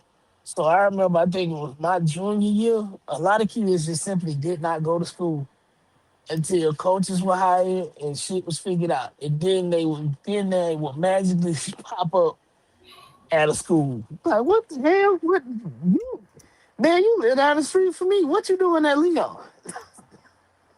I got a question. I know we talked about this the other day, Troy. If Ole Miss, we're going back to college. If Ole Miss win college football playoffs, right? With Trinidad Chambliss. Is Trinidad Chambliss one of the best QBs or best players in NCAA football since he done it on 2 different levels? Yes. Yeah. Yes. Is he a better version of Cam Ward? Yes. Cam Ward. Yeah. Cam Ward didn't win that. I actually like Cam Ward. It's I like the Cam Titans. Ward. He's just Fuck I like the Cam Ward Titans, too. but I like Cam Ward. Fuck the He Titans. didn't win nothing. That's not all of him though. They was solid. We I talking understand about that. him as the player. We not to fuck the schools. We talking and fuck the Titans. about Cam We Ward from talking college. about Cam Ward. We talking about All Cam right. Ward from college. Cam Ward from college went to Hold on. Hear me out. Three different schools. Hear me out. Just hit before y'all Is it 3 shoot. or Hear me 4? out. There you go. Cam Ward put Miami in some bad situations that he had to dig them out of in his career at Miami. Remember, that Vatek game should never have come down to the last minutes. It should have never got to that point. Sometimes you need games like that to kind of build up your resume, though, for real. I understand all of that. I'm just telling you my viewpoint on it. But wait. Counterpoint though. Counterpoint. Who had better receivers, Carson Beck or Cam Ward? Because you had Mr. Reliable. Carson Beck. You had Mr. Reliable, Barrios, but outside of Barrios, who was that reliable? I think Carson Beck's receivers are better this year. This Miami team is better. Better receivers. Then he wait a minute, but then he had Restrepo too. Oh, Restrepo ran an 8.740. Like, it don't matter. The motherfucker was open. He sucked because he was in the slot. Still, he had reliable hands. Trash. I say that as a Florida State fan. But I'm just saying. Cam Ward going on 3. pull up his numbers when he played Florida State. Florida State was hands-on man-to-man. He didn't do what he did against Florida. Against Florida State, they put him in a phone booth. Florida State, y'all had wonder. criminals. Y'all had criminals out there guarding him. Not anymore. Not anymore. No, Florida not State this stopped season. having felons on the football team after the late 2000s. Yeah. Early 2000s, excuse me. After the early 2000s, there are no more felons on that Florida State football team. We gotta call it. Once FAMU's athletic director left the team, that was the last group of felons that that's when they started getting rid of felons. Now, why the fuck you had to be that damn shame, King? Oh man, Cam was a 0-star in high school, bro. That went over so many people's head. Oh my God, King! Oh my! Yo! Oh my! Find the lie. Find the lie. If I'm lying, I'm lying. Man, hold on. Let's dispel some stuff real quick. We gotta tell the truth about some stuff. Oh Cam my God! ran the wing T in high school. They weren't throwing the ball that much, so he didn't get looks because he ran the wing T. That's on the high school coach. Parents, where your kid goes, his development matters. Yeah, but you cannot blind him from where he's from one high school town. Oh, well, there you go. Well, yeah. It would be different. It would have been different if he was in Houston. You know what I'm saying? If he was somewhere in Houston, it'll be different. But he was in Columbia, Texas. But I want to be honest about when we start talking about this national championship, this next playoff game with Miami and Ole Miss, right? Oh, I'm gonna be honest with y'all. I wanted to be an 18 overtime. We ain't got the money to pay the overtime for these staff people, so we just got to end the game. I want that kind of tie. I don't want neither one of them to win. I don't like either one of these schools. I remember a girl that I dated at FAMU was from Mississippi, and she was explaining to me the whole why black people in Mississippi like Mississippi State over Ole Miss. She explained the whole thing to me. So no, it's fuck them both. Exactly. Yeah. If I ever have to pick, I'm always gonna pick State over Ole Miss. Yes, always State over Ole Miss, but fuck them both. Yes. So yes, pretty much. And to the nice FAMU people that I hang around with that are from South Florida and that are Ibis fans, I'm sorry, I don't want y'all to win shit. I don't rock with that private school. I don't care if you from South. I'm from Tallahassee. That's why I root for Florida State. I understand. Somebody in the FAMU alumni group said they need to have separate press conferences so we can boo Davis. You know when he coming on the show, right? You know he coming on the show. I didn't say that. I didn't say it. Oh my God, bro! I love her so much, man. He's still gonna get booed if the student. If the student body booed the football team at the football team's pep rally, what the hell you think they gonna do to him? Hell, they booed Marvel. Yes. Everybody catches bullets at FAMU, and normally they're not strays. Sniper. No, it's sniper. We do not duck who we don't like on the hill. We don't give a damn who you are. Shit. I am still blocked by 2 previous board of trustee members 15 years later, and I will do it again. Jesus. It's crazy now, but you think about it. Ole Miss just resigned their top running back to an NIL deal for $2 million. Dang. They're not playing with LSU. Lane thought that he was gonna come back up to Mississippi to go get all the players that he had on his team, and where Ole Miss has said, "Fuck you, we'll see y'all next season." Hey, and Matt, yes, fuck Southern Miss too. So, Matt, real quick, we do have a general manager. His name is Tyrone Johns. FAMU. His name Tyrone. Tyrone. Hell. God damn You it. better call Tyrone. Man, I had never met a non-scamming Tyrone or a non-scamming Rodney. I ain't even Right. finna lie. These are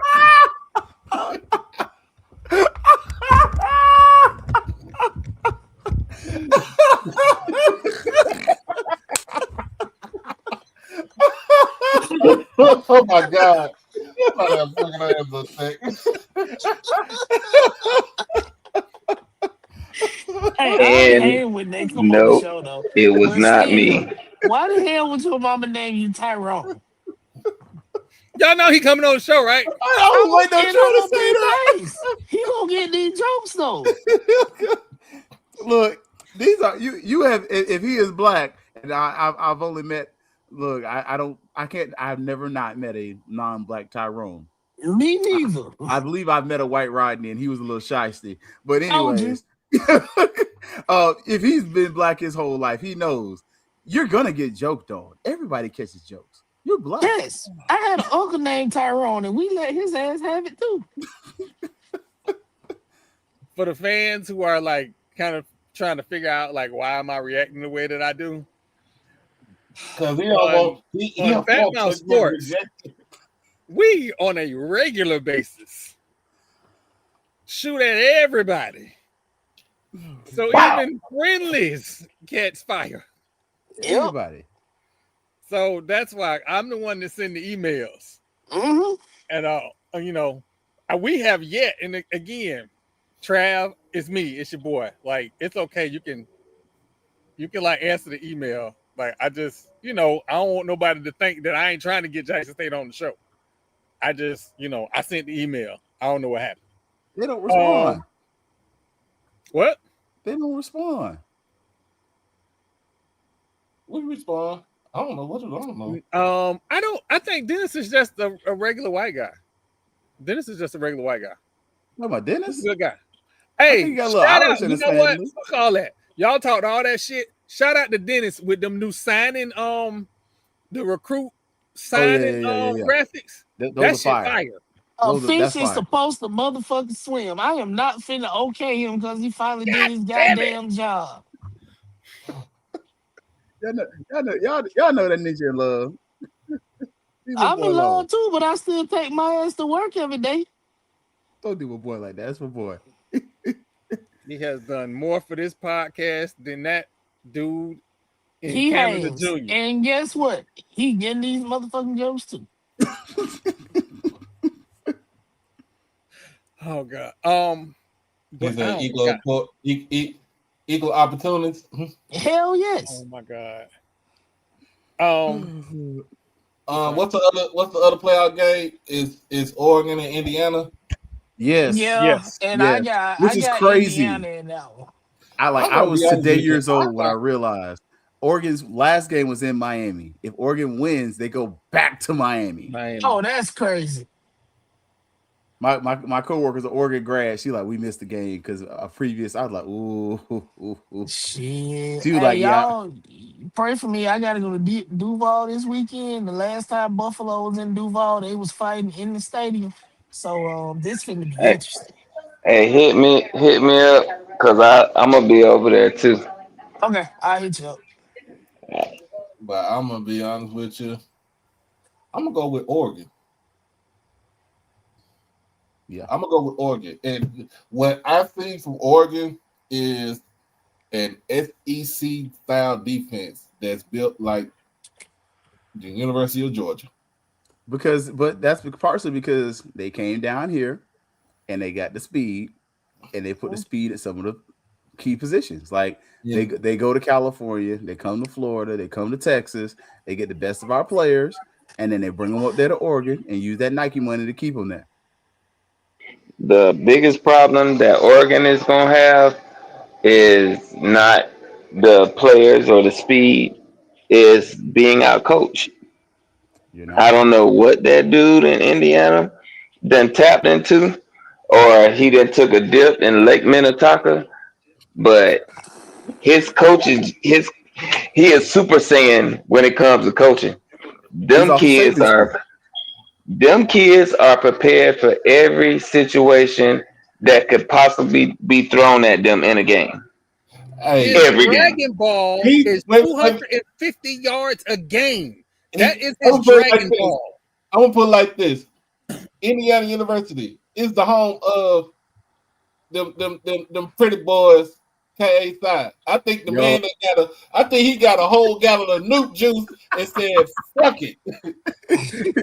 You already know the whole frat behind him too. All of us. He said, "I got some Nuke juice.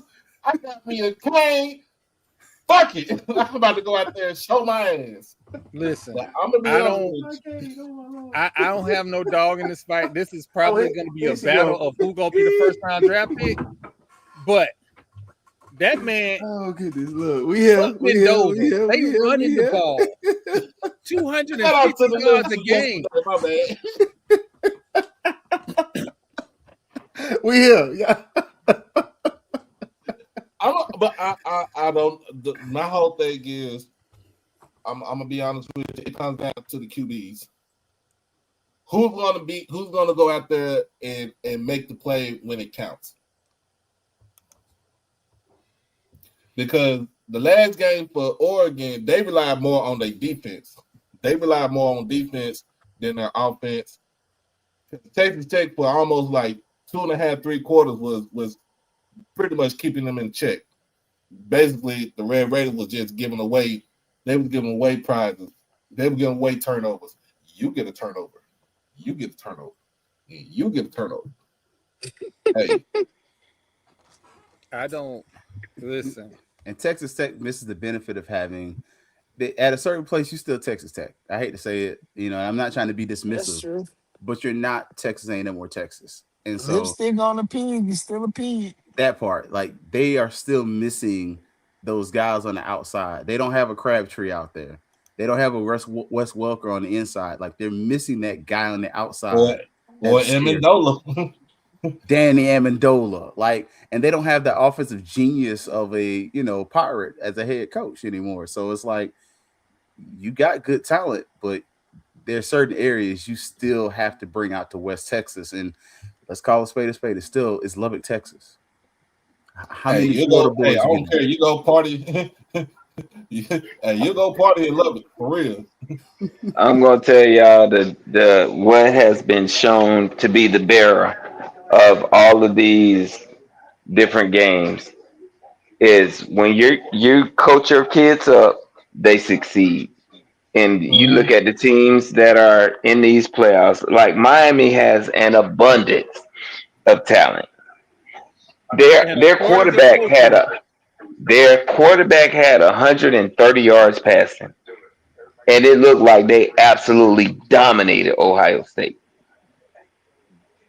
On the defensive side of the ball, though, they running backs ran down their throat. Yeah, Cristobal can't coach worth a darn though. Like we've already established that. Like he's not a great coach. A long time ago. But do you trust the backup coach at Ole Miss? No. Like this, they ain't Lane Kiffin calling plays. Like Georgia never should have lost that game. That man looks like a fat version of Chaos from the Progressive commercials. Damn. Oh my gosh. I will say this though. I think you said you hit the nail on the head though, Marlon. Like the question with Miami, can Cristobal coach well enough to not get out coached? Because Ole Miss is really playing this game, and they're gonna be playing this with a coaching advantage. That's a crazy thing to say, that a non-experienced coach might have the coaching experience over Cristobal. I am going to tell y'all the secret to, like, I don't really give people plays if they betting on Hard Rock or whatnot. But if Ole Miss wins, they got to pay Lane Kiffin $1 million. Well, that's not Ole Miss, LSU. Well, LSU is still Lane Kiffin is still profiting off of Ole Miss. You know what? I shouldn't post this. This is wrong, but I'll allow it. He's on that booger sugar. Hey, That man is higher than the dancers in Studio 54, and nothing will convince me otherwise. hey, you know what? I'd rather have that man on the sideline being like that than shit. I'm about to say Jeremy Shockey, but he just is Looney Tunes shit. He is. Yes, he is. I am Yo, enjoying convicts versus Confederates is that's some racist shit. We're not even talking about that. In this case, I am cheering for the convicts. Let's go. It's all about the Ibis. It is. It's all about the Ibis. They gotta beat their ass for that. I am not a fan of the Ibis, but Michael Irvin, with everything that he got going on at home with his wife, allow him moments of joy. I have no clue what he got going on at home with his wife. His wife is Sandy. Sandy has Alzheimer's. She has Alzheimer's. Okay. All right. So he's the primary. He's a caregiver, and whenever he gets out, he outside. I got you. I got you. I ain't mad at that. No, I mean that. Caregivers are unsung heroes a lot of the time. Precisely. So, nah. And as much bullshit that man has been through in the 30-something years that he's been in Dallas, that woman ain't left his side not one time. No, she hasn't.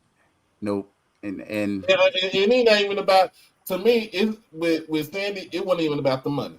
It was about I married this man for thick, for better or worse. Yeah. Thick, thin. She lived up to her vows. Mm-hmm. Now Michael Irvin is gonna be living up to his vows. Till death do us apart for sickness and health. Because look, sometimes when you at home, when you at home with somebody that's dealing with something like that, you gotta get out sometime. Oh yeah, you gotta get out sometime. So yeah, you're not gonna hear me say nothing bad about Mike and his antics. I may laugh, but you're not gonna hear me say nothing bad about it. Hey, Belt the ass is the Belt the ass. He stole that from FAMU. He stole that from FAMU though. He stole that from Marcus Riley. It's all right. It's all right. Let him have a moment. Let him have a moment. So this upcoming week, if you follow me on social media and you're not an HBCU fan, the SWAC has a huge week of games this week. I'm not so sure about the MEAC. Talking about basketball? Basketball. This SWAC still messing that up. Oh, big. Never mind. Grambling is playing Bethune-Cookman. So that's a who is who game. Are you for real or are you not for real? Early in the season. So that game is important. Grambling State still looks impressive. And apparently UAPB is hooping too. So please watch, if you can, get SWAC TV on your Amazon Prime device. Get SWAC TV and enjoy the games. Enjoy the games. But let's call a spade though. Like the SWAC and the MEAC are definitely fumbling the bag on this. Like first and foremost, scheduling, and we say this every year. You can't keep fumbling the bag on scheduling and being this lazy. Like you're lazy. FAMU, Cookman, Southern, Grambling, Jackson State, Valley. Your rivals should never open up the season against each other when nobody's on campus. Like you're fumbling the bag. It's a terrible thing. Yep. It's a bad look because as packed as that gym could have been, and granted, we all watched the Cookman game. There was nobody there as far as like, and the gym only sit like 500 people, and it still looked half empty. That gym sit 500 if you put people on the stage. So it's like the gym was half empty, like that game needs to be moved back at least 2 or 3 weeks. And then the other part that I feel like the MEAC and SWAC are missing on, especially when you have a Maryland Eastern Shore, a Compton State. We talked about on other spaces, bringing in a Chicago State into one of these conferences, probably the SWAC, and a Tennessee State. How do you not, on the backs of... We don't need no more damn Tigers in the SWAC. Nah, we need that money though. We need that money. We need the money. We need that market. Somebody need to change the goddamn mascot. We need the Nashville market, and when that Chicago market and the SWAC would be huge. But how do you not have a MEAC SWAC add the Atlanta shoot-off? market too? Add the Atlanta market. Yes, but how do you not have a MEAC SWAC shoot-off on the backs of the Celebration Bowl? Like literally, the week of the Celebration Bowl, either that week or the week after, you should have the MEAC and SWAC basketball schools playing against each other. You could call it the MEAC SWAC shootout, just like the ACC and the SEC do, and the Big Ten and the SEC, and make it to where it's an HBCU thing. If you can get some sponsors, you can bring the little pep bands and kind of make it a whole thing where it's another celebration of HBCU culture, and it's also something that makes money. And I feel like that's just something we're fumbling the bag on, because we spending so much time barnstorming, whereas take out 2 of those games, play each other, put the money back in your own pockets, play at a neutral site, maybe even play in Atlanta that weekend, and take advantage of the fact that people are already there, and have a little basketball weekend the week of the Celebration Bowl. But that's forward thinking and being creative and scrappy that we seem to lack at decision making levels, and not just our institution, but all the institutions for some weird reason. Side note, I know I trashed the Roku SWAC TV app. As I am finishing up my Roku app, it ain't SWAC TV, it's the platform. Yes. So because HBCU Go was fire on the app and on the I was watching it on Amazon Prime.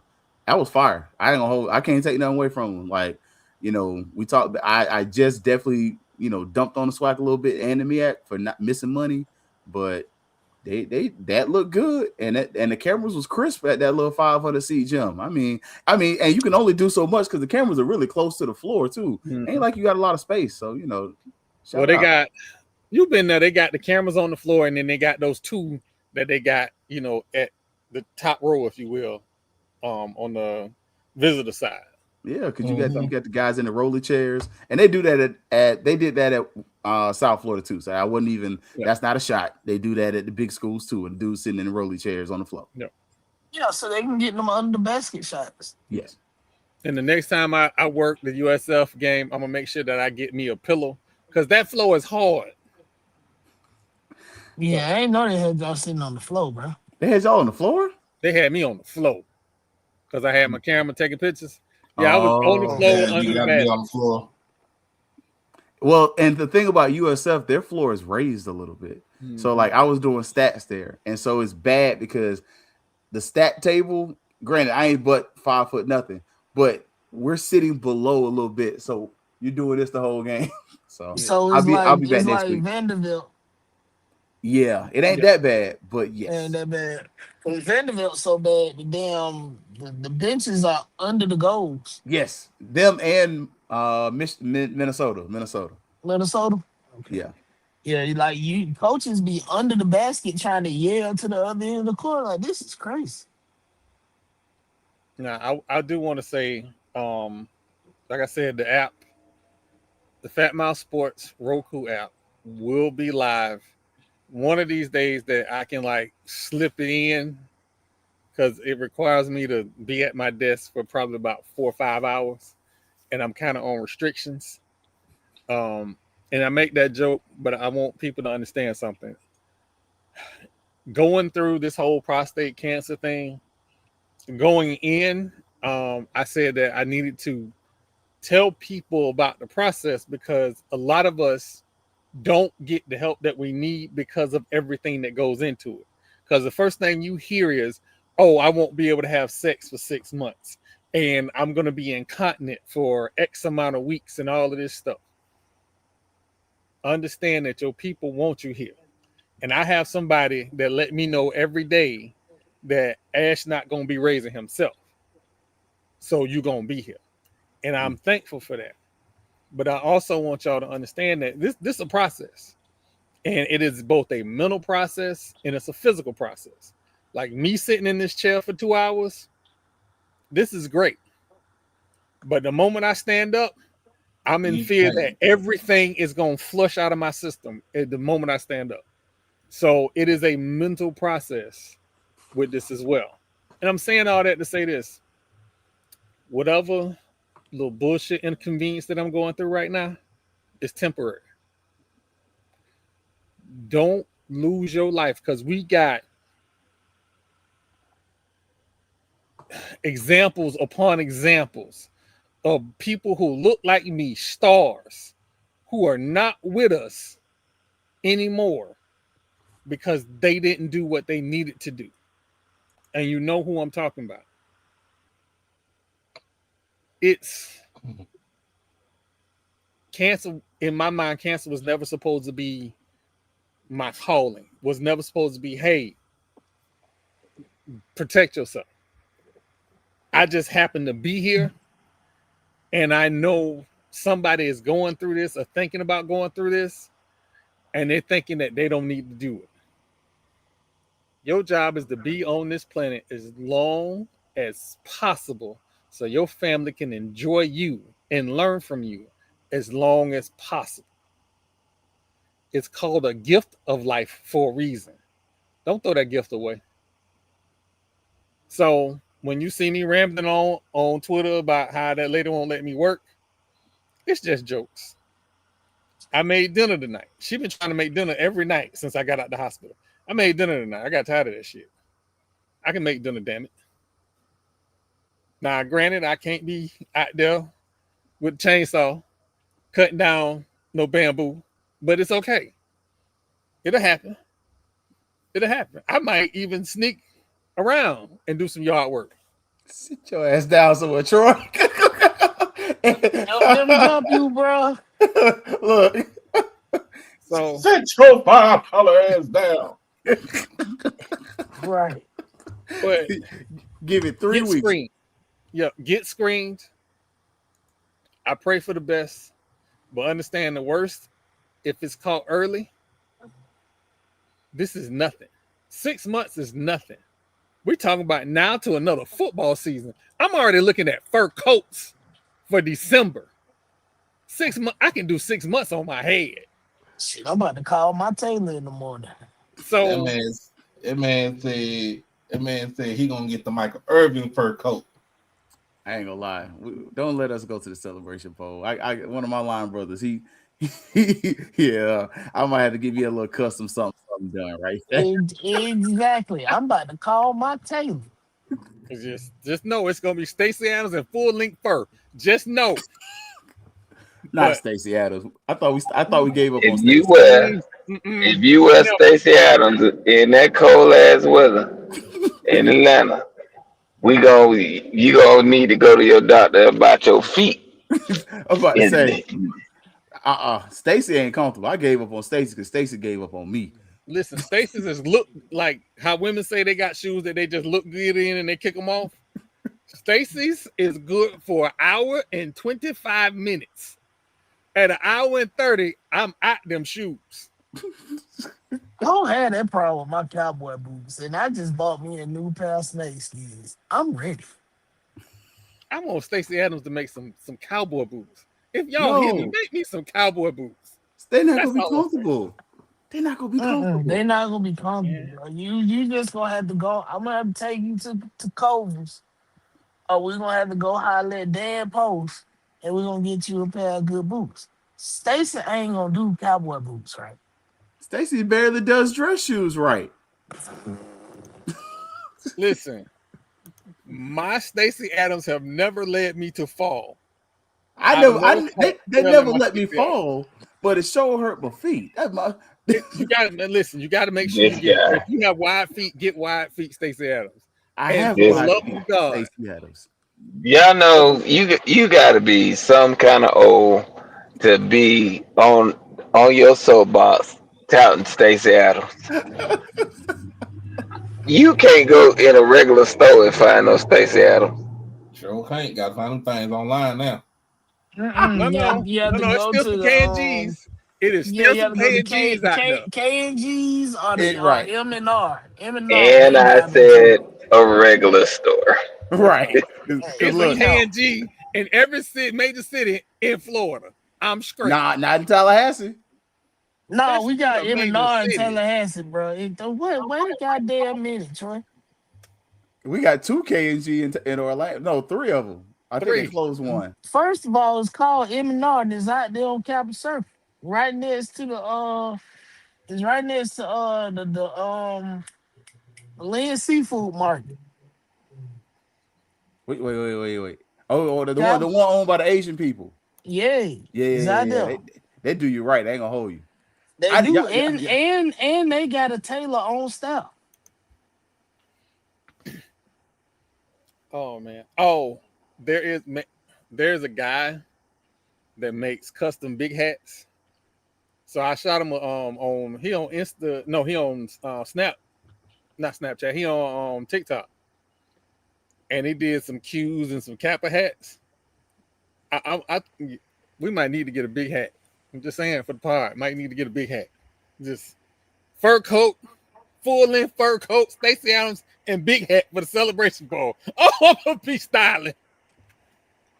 They're gonna be like, what's this Mississippi pimp looking at being over here You for? you are the only person who got excited about that ensemble that you just put. The extraness Oh my of people god! that are affiliated with SWAC institutions needs to be studied. I love it, but it needs to be studied. Oh my lord, Oh, that is hilarious. Oh my god. I do know I don't work at. Y'all would not put me in no FAMU hat.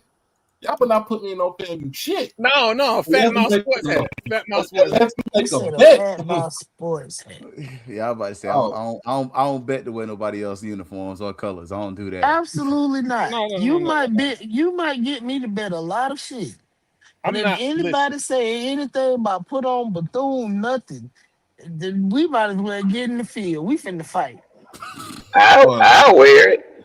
It's gonna have a "fuck you" stamp all over it, but I'll wear it. hey, I let's get stick to into what I let's know. get Eyebrows and into chest supporter hair. news. Let's get into supporter news before we roll up out of here. Oh, the kid from Southern, The receiver that's the going to receiver Boise from State. Southern. Yeah, he's going to Boise State. Darren Moore, Mr. Yeah. Mr. Not impressed. It, We not impressed with your stats, son. the hold on, there's another one. There's a wait. Who was the coach that called out? Oh my god. Talk about Tremaine Jackson. Talking about No, there was a I coach. don't talk to Asians.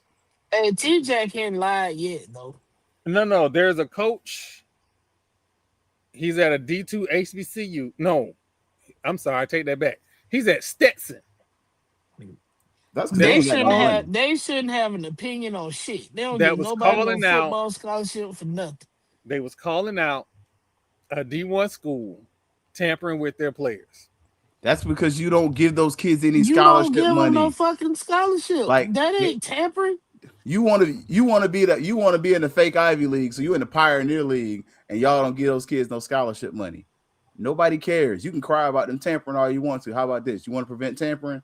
Give those kids scholarships, because you have players that are playing football that are going to Stetson, which is not cheap, paying $40,000-$50,000 to be in goddamn D-land.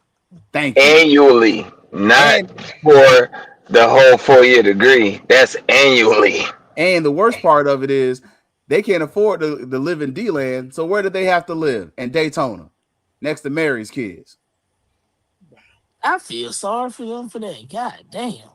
And how do I know? Because I know a young lady, and she's a pink African. And I was like, oh, how is Stetson? She's like, oh, I live in Daytona. I travel 30 minutes to school every day.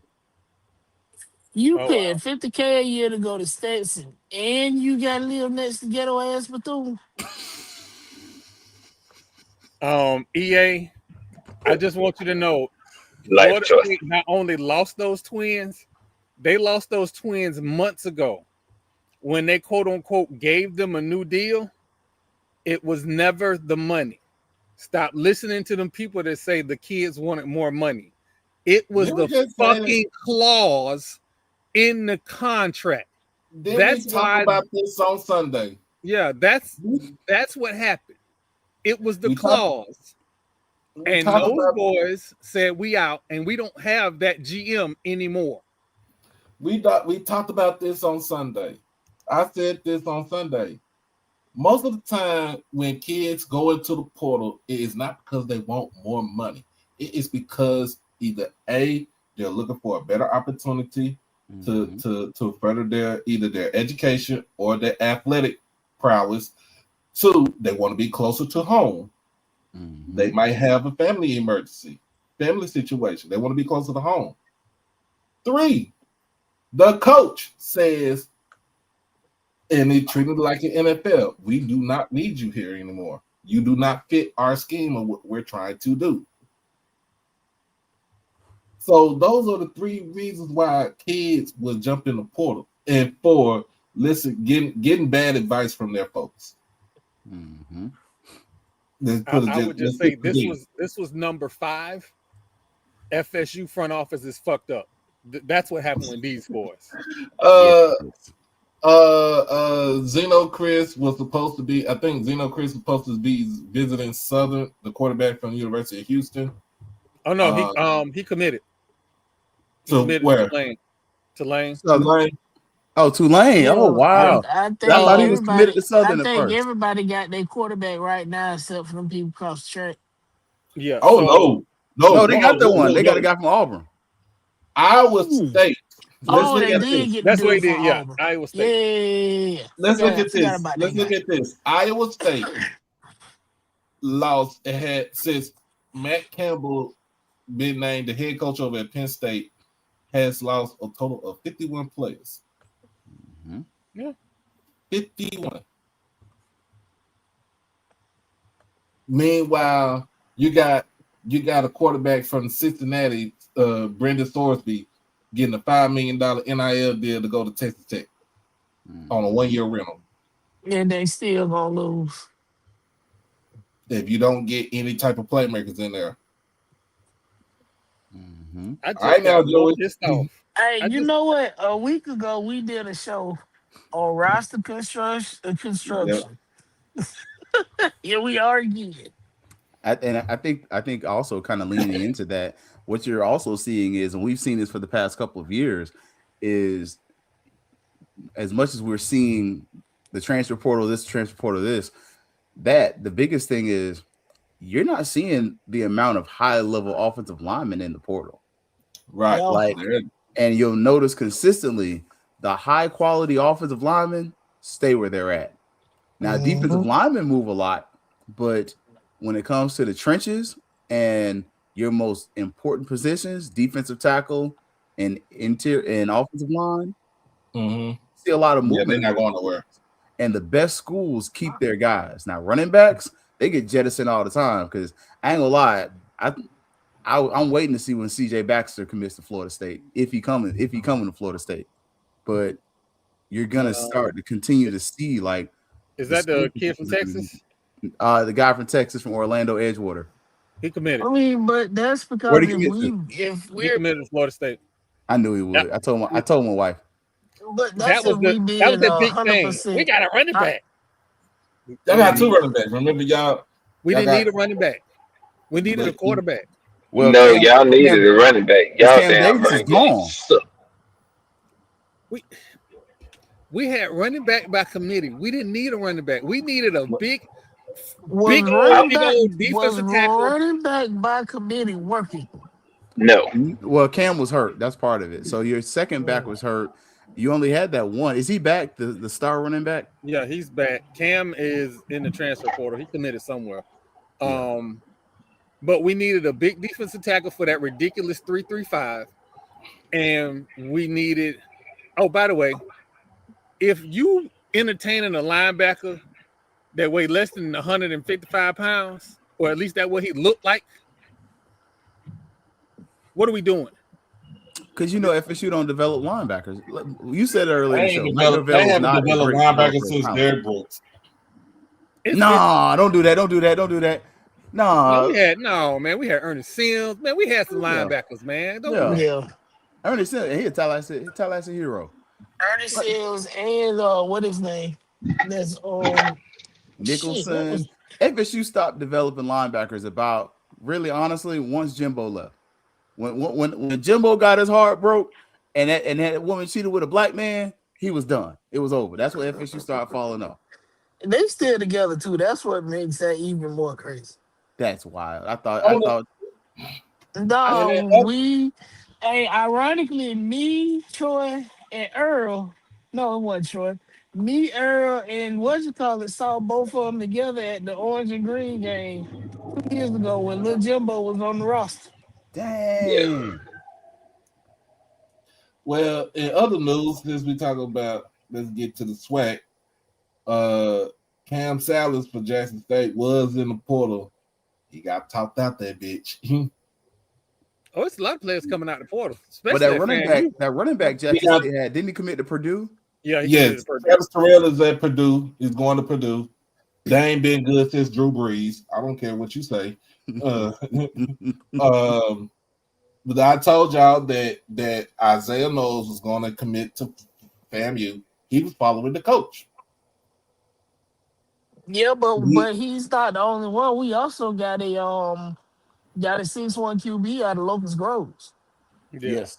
But I'm just saying, with him coming to FAMU, it has continuity because he knows. Correct. We back in 7 wins. Yeah. We back in 7 wins. They got the quarterback from Reigns too. But he hasn't signed yet. He hasn't signed.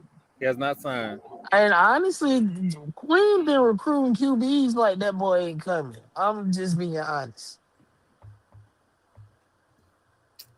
We're gonna have 3 or 4 on the roster. We had 6 last season, and look what that got us. Well, that's because half of them quick. Because that school in Montgomery is still getting hit hard by the transfer portal. Ain't gonna continue to get hit hard by the transfer portal. They lost a receiver today, didn't they? Did they not? Yeah. And your body is still in the portal. We know he's going to a group of 5 school more than likely, or he's gonna at least get a meal. Like, don't be surprised if he ends up at a USF with Troy, or maybe even a FAU, or what would be crazy if he ended up at FIU with Willie Simmons. I said that. Didn't I say that Sunday? Hold on. That's not gonna happen because Willie didn't want him when he was in Tallahassee. Hold on. I want everybody to take a breath for a second. I'm gonna be the devil's advocate. You always the devil's advocate. That's about to say that. What else is new? I don't know if anybody's paying attention. The big name quarterbacks are gone. Yeah. That second tier level of quarterbacks are starting to get run on. If he does not get out in this group of quarterbacks, I'm getting concerned. Not concerned that he won't find a landing spot, but concerned that it won't be a Big 12 or a AAC school. It may I wouldn't worry about that. I wouldn't worry about the AAC because, again, that's why I said group of 5, because you have schools like Cincinnati. Yeah. You have those types in the Big 12. Cincinnati. You got Troy. You got the Troys. I said this. This is what I said for Andrew Body. You have a school here in North Texas, in Denton, University of North Texas. Their QB just hit the road, up the road, 35 to Stillwater to go to Oklahoma State to keep following the head coach. There is a QB spot that's open. You better go out there. You better go and maximize it and get that spot right there. Hey, trust me. You need it. I'm just saying. Bird in hand. You want Look, True. north from Denton to Corpus Christi is a 6.5, 7 hour drive. Guess what? Your mom and them ain't got to get on no plane to get up to anywhere they need to go. They ain't got to go to Alabama. They ain't got to go nowhere else. They can come they can stay right here in the state of Texas. You got UTSA. It ain't no but 3 hours up the road from you. You can go to Sam Houston. It's not that far. It's closer to the greater Houston area.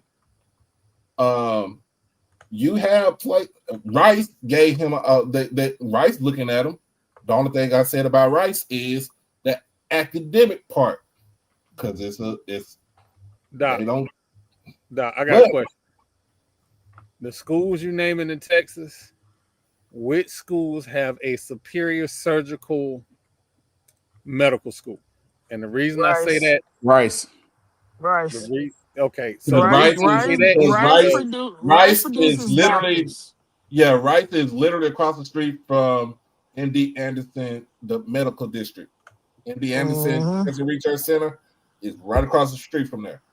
Literally. So I say that because there are still lingering medical stuff that needs to get done. Nothing major, just needs to get done. That might be a bigger reason why people are kind of iffy on him than anything. I think he stay healthy? And let's just say he don't go to Rice. You still got North Texas. You still got one of the best medical districts in the state over here in Dallas with the park with Parkland. So it's not like he can't go anywhere, and it's done like just go get him checked out to see what's up with him. That way he could, because like he could go to Parkland. If he come in here to North Texas, he go to Parkland. He go to Baylor Scott and White, which is they have a good medical center. TCU, SMU, no. TCU, SMU got a quarterback. Signed their quarterback Jaden Craig from Harvard. SMU, Kevin Jennings ain't going nowhere. They're cutting those boys. It's a guaranteed $30,000 check per player. Like when you walk on the floor, every football player at SMU is getting a $30,000 check. Don't matter if you got NIL or not. I got $500 from a $500 tip from an SMU booster, NIL booster, for my birthday. I don't even know that lady. TCU, if they didn't sign Jaden Craig, he probably would have went and talked to Sonny Dykes. He could have went and talked to Sonny Dykes because it had to be moved because Josh Hoover had to move out the way. He's already gone.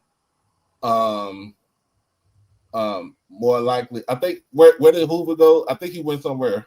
I know he signed somewhere. Texas Tech. He's not going to Texas Tech. Texas Tech they are trying to be big time. They are trying to get out of the shadows of Texas and Texas A&M. That's why I said SMU. Lastly, we probably have him on there as a backup, but as a starter over Kevin Jennings, no. And it doesn't look like they've contacted him.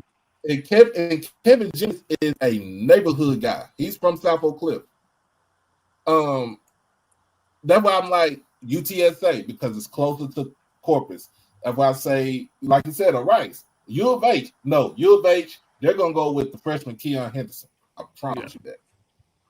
And again, this is no knock on Andrew Body. Like I know for a fact through two different sources, a certain school tampered with him and said, "Hey, we will fix your shoulder if you come to us." At one point, Florida State was one of them schools. I call it a bean. Florida State was on Andrew Body during the season. And that's an open secret that Florida State, after that UAB game, that's right. They saw what they saw. They saw what they saw, and they was ready to already offer him a meal because they like, we paying $1 million for Castellanos, so he's butt cheeks. I can give Andrew Body $1 million, and he can be hurt and still do that. Yeah, at least I'm not saying it was a bad move for him to pass on Florida State. I'm not saying it's a good move. Oh yeah, But- no, I'm telling you who tampered with him. Chief just told you who tampered with him. No, Keith Florida has State. 0. I have 0. I don't care, and I don't work for Florida State no more. No, Yeah, I'm telling you who tampered with him. I'm Look. telling you without telling you who tampered with him. That's said- what I'm saying. Like, if you got like, if he wants, if like I said, if he wants to stay home, if he wants to stay in the state of Texas, UTSA is a good fit. Sam Houston is another one. Rice, UNT, Yep. Texas North- El Paso. I said this. Texas El Paso. I mean, he might have Baylor. Baylor not hitting on what it was back from when Art Browse was there. And as you I mean, he mentioned, might Troy, have though, Baylor. as you mentioned, you kind of look at, I mean, pull up your, anybody can look online and you can see the schools that he's been in contact with. You start knocking some off the list. UCF has their quarterback. South Florida has their quarterback. So you start kind of looking around. I don't think he's going to Notre Dame. I mean, I'd be very surprised, but, I don't know if Vanderbilt has their quarterback or not, but that's an academic question. Do you want him at Penn State? So you start looking at some of these schools on the list, and these are mostly Group 5. Kennesaw State, I would love him at Kennesaw State. Definitely going to end up. I think we said this on the show last week. I said the Yeah, same we said it thing. on Sunday. I think he'll end up at Kennesaw State. It was Sunday. I think Kennesaw State will be Over there with perfect Jerry spot Mack. for him. Oh, exactly. Jerry Mack, he just took the team to a bowl game. Yeah, they lost. Hell, somebody got him. But they also just gave him JMU, but not with Billy over there. Billy had Napier? that man out there throwing the ball with no shoulder. Just go play. And after the way he handled or mismanaged Lagway, I don't think I would want Andrew Body playing for Billy Napier. No quarterback should want to play for that man after that. And Billy Napier is another one who never produces quarterbacks, but he keeps a black quarterback. Yeah. He ain't produce shit. EA, it's not okay. So I want to make sure I'm gonna say this exactly like this. He is on quarterback is on tiers, right? He is on that second to like third tier quarterbacks.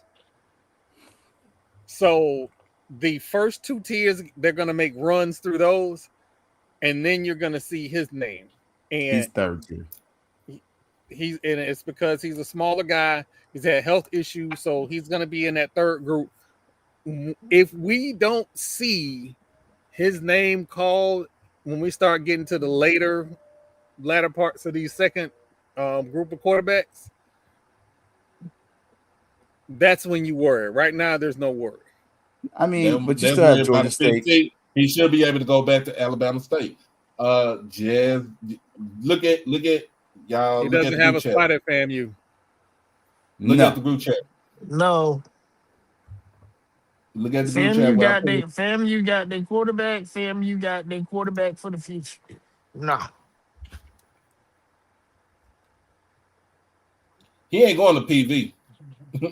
Definitely not going to PV. Cam Peters is he's a junior. He ain't in the portal. He's still at Prairie View.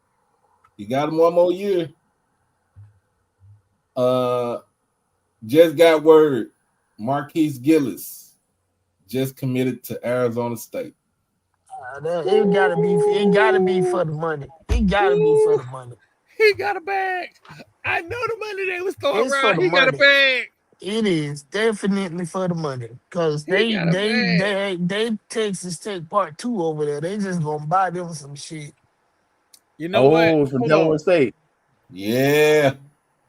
Hold on. You know what? And he's 6 feet. He's not like a overly sized receiver. But he's 6 feet, but he's 215 pounds as a running back. Yeah. Dang. Listen, and he built though. He built. Arizona State coach who used to be at Florida State. Shut up. Stop lying to people about woe is me. We know what you got over there. Talk about Dillingham. The Yeah. best thing about Dillingham gets modern recruiting. That's one of the things that a lot of people don't understand. He understands with the transfer portal, you know what? Cool. You want to be in the transfer portal, that's cool, but you can still come here. You can still play.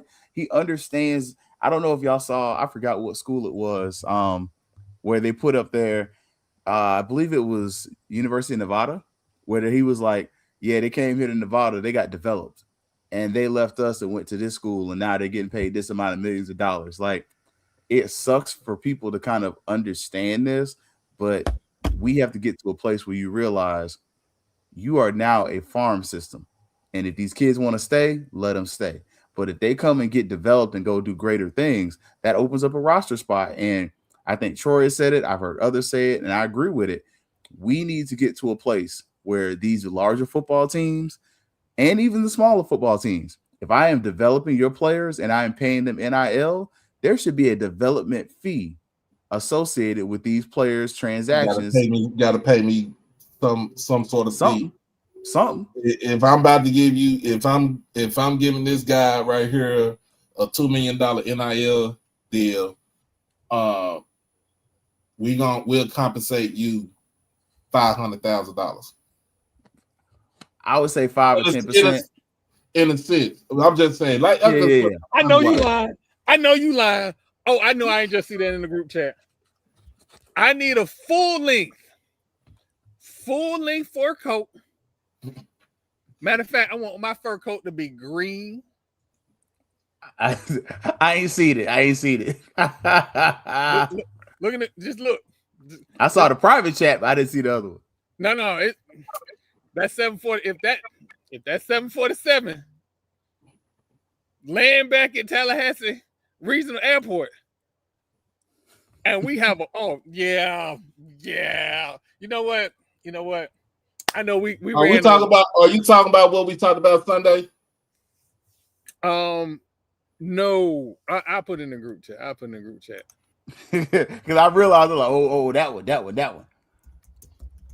Because we do have Ron Dugans on the coaching staff. Hold on now. How the fuck y'all get Ron Dugans? He from Tallahassee. He went to FAMU DRS. So I don't know if I said it on the air, but FAMU football players and Florida State football players, forget all the bullshit. Like, they know each other and they hang on. Oh, sorry, Troy. Yeah, it just got serious. It got real serious. I'll bet some chest hands. See what I'm saying? It got serious. It's serious. Now you talking my language. But so Ron, like, they know each other, right? Let's just keep it a book. Boucher was out here telling everybody who the coach was gonna be when we was all trying to be secret squirrel. Like, so they all know each other. They all hung together. They've coached around each other. So they played together. Yeah, played together. So Ron being on the coaching staff is not like, it's a good deal, even though I have some reservations about it, but that's a Florida State thing, not a FAMU thing. It's a good deal. Particular idea is going to be on the coaching staff. The running back coach potentially. Yes. He's supposed to be confirmed. Now, I ain't gonna lie. I said it. I'll say this up front. And Troy, I said I want Ed Reed as a defensive back coach. I do not want him as a head coach because I think for him, and look, Troy's normally devil's advocate. For I ain't no devil's disclosure, advocate. That's his frat brother. He is my frat brother, and he's my Sands, actually. He crossed the Grambling alumni. But I think him coming through a place like FAMU as a defensive back coach, it shows a level of commitment. It's a stepping stone. He does this for 2 years, and then he goes to the next place. So I think that's where, for me, I would like him to come in as a defensive backs coach, have that experience, because now you start looking at FAMU's roster and coaching staff-wise, that's a lot of NFL coaches. And you got NFL coaches with serious ties to South Florida and who can walk into some of these rooms and show off some bling and some championship rings. And I think that matters because that lands a little different. So I would love to have him or my classmate, Lincoln High School, class 2003, Antonio Cromartie. I want him on the staff as well, if possible. You know his dad. His dad was a AD at Edward Waters. So like it's deep ties. They can go into Jacksonville. They can go into South Florida. They even go into West Florida and get some of this talent. Yes. Like I think they have put FAMU in the conversation when it comes to a lot of this talent here in the state of Florida by bringing Quinn, Billy Roll, like you start looking like Quinn Gray, and let's call a spade a spade. Quinn Gray's dad is known in South Florida. Quinn Gray's really not known like in South Florida as a coach. He's more known as a player. As a player. Yeah. As a coach, Quinn Gray's really known in North Florida because he coached at my school. He coached at Lincoln. Then, he was gone other places. And so you start looking, and he also has ties to schools like Manatee High School, where you have Jaquez Green, the former University of Florida receiver. He's the head coach. Jaquez Green coached at Lincoln. He coached at Godby. They coached against each other. So some of this stuff is where you're talking about relationships mattering. You're starting to look at the previous coach before Quinn Gray was Yusef Shakir. Shakir is a quality control guy at the University of Florida. So that's a tie-in. That's a relationship to the University of Florida as well. So you're starting to kind of look and start to see how this roster is built. You have ties to football powerhouses, football hotbeds, and also those universities within the state that are producing players that are honestly telling people, hey, if you're not producing by year 2, go have a good one. It was fun. And these boys, especially if they got an NIL deal, they're coming to FAMU with money in their pocket. So really, the fact they don't get an NIL deal from FAMU, they're not really sweating it as much because I already got money. I'm just here to play ball. I'm trying to make it to the league. I'll get it out the mud, but I already got $100,000 in the check. So what's the big deal money-wise? I know I just derailed the whole podcast. I know I just derailed the whole podcast. Look, this year, this last 365 has been a rough 365 as a football fan. And I know all of 2026, I can't go across the railroad tracks because I know, because Marlo told me, moving a football coach whole house without his permission is apparently frowned upon. And illegal. So for my health. And he lives in a gated community, so I wasn't always a good Christian. Anyway. And Gates only keep out honest people. So I know all of this good news on this side of the railroad tracks makes me not even have to look that way. And to be honest, Ash don't care too much about Florida State anyway, because if he say Florida State suck one more time, he might have to put his dukes up. But is he lying? As a Florida State fan. That ain't the point. He not lying. I'm telling him Florida State paying for these shoes. Florida State suck. Florida suck. Everybody does not name the University of Miami in the state of Florida sucks. And I say that begrudgingly. So, but this is... I have love for all schools except for that school in Austin. I don't. I have all love for schools in the state of Texas except for that school in Austin. I have love for FAMU. That's it. That's my statement. Thank you, Marlon. I'm glad you left it there. If you are a private school in the state of Florida, you can go and take yourself on OBT and find any of those selections you want and have a fun time and not use any type of protection. And that's on Marvel. Oh wow. Yeah, we getting late, y'all. We getting late. We got, so because of the announcement that is happening at 12 o'clock on Friday, I may try to assemble the Avengers if we have something relevant to talk about. I don't want to just talk about, they introduced the AD and the coach. If they have something relevant to talk about that we can dive into Friday, I'll try and assemble the Avengers because it'll be something newsworthy. If it's just, hey, this the coach, this the AD, I'm not gonna do y'all like that. That's I'll do it too. You know what? I'll be like, you know what? I don't want to go work on a Friday. And I told y'all your AD wasn't showing up to work on no J5.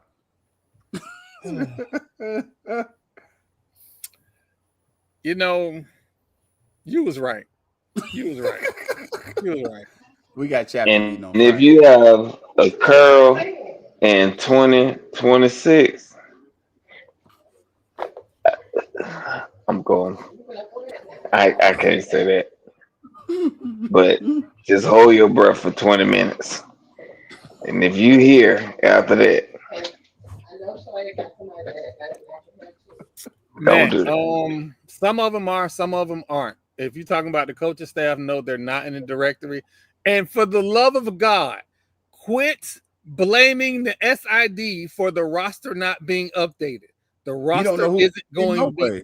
It's not going to be updated anytime soon. It might not even be complete at media day. So the roster is not going to be updated until August or maybe even September. Like, let's be honest. First game of the season, the roster is going to be updated. Like, so at this point, you look. I ain't gonna lie. I'm literally running through the list of players we offered. I'm like, yeah, it's gonna be a long one of these days. Tomorrow's early Wednesday. Thank goodness for that. Yeah. So just like chill out on the SID. I know he ain't y'all favorite dude that don't answer his emails or phones, but he better than that dude. I said what I said. But we will, Thursday is Thursday. If any other news come out, like because I have nothing to do, because I'm not allowed to do nothing, you might see me go live randomly because some news come out. I will try and give y'all a heads up, like 30 minutes heads up, and anybody want to jump on, that's fine. But definitely at the show on Thursday and possibly a show on Friday, I will keep everybody informed. Marla, you gonna be in Jacksonville this weekend? I am. My aunt's anniversary. Okay.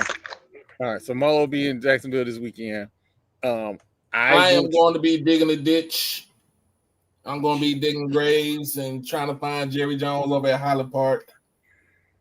So I'm waiting on that. You know what? I'm waiting on our cease and desist to come. That's what I'm waiting on. Because we've been hopscotching all over that line.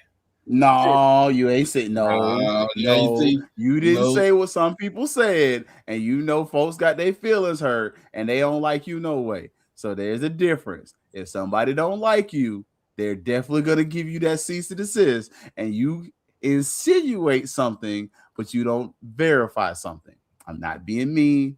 I'm just saying whether it was true or not, I don't know, but them people don't like you, and if somebody don't like you, you already know what happened when you mess with them. They're gonna swing back. Yeah, that's true. So, again, we are on next Tuesday. Florida A&M's SID will be on here. We will discuss FAMU news and what it's like to be a SID at FAMU. And then hazed. It's like getting hazed. You know that white boy getting hazed. That's my boy. That's my dog. But Dennis is getting hazed. We will, and I'm giving y'all a heads up what I'm trying to do. I am trying to get both the brand new FAMU athletic director. I'm trying to get Jackson State's basketball coach on. I'm getting Devron on the podcast specifically to talk about Fang Exchange and NIL. I won't keep my mouth shut.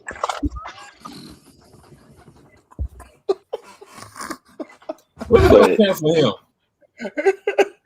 you look at my fingers in my hand, and 4 of my fingers are down.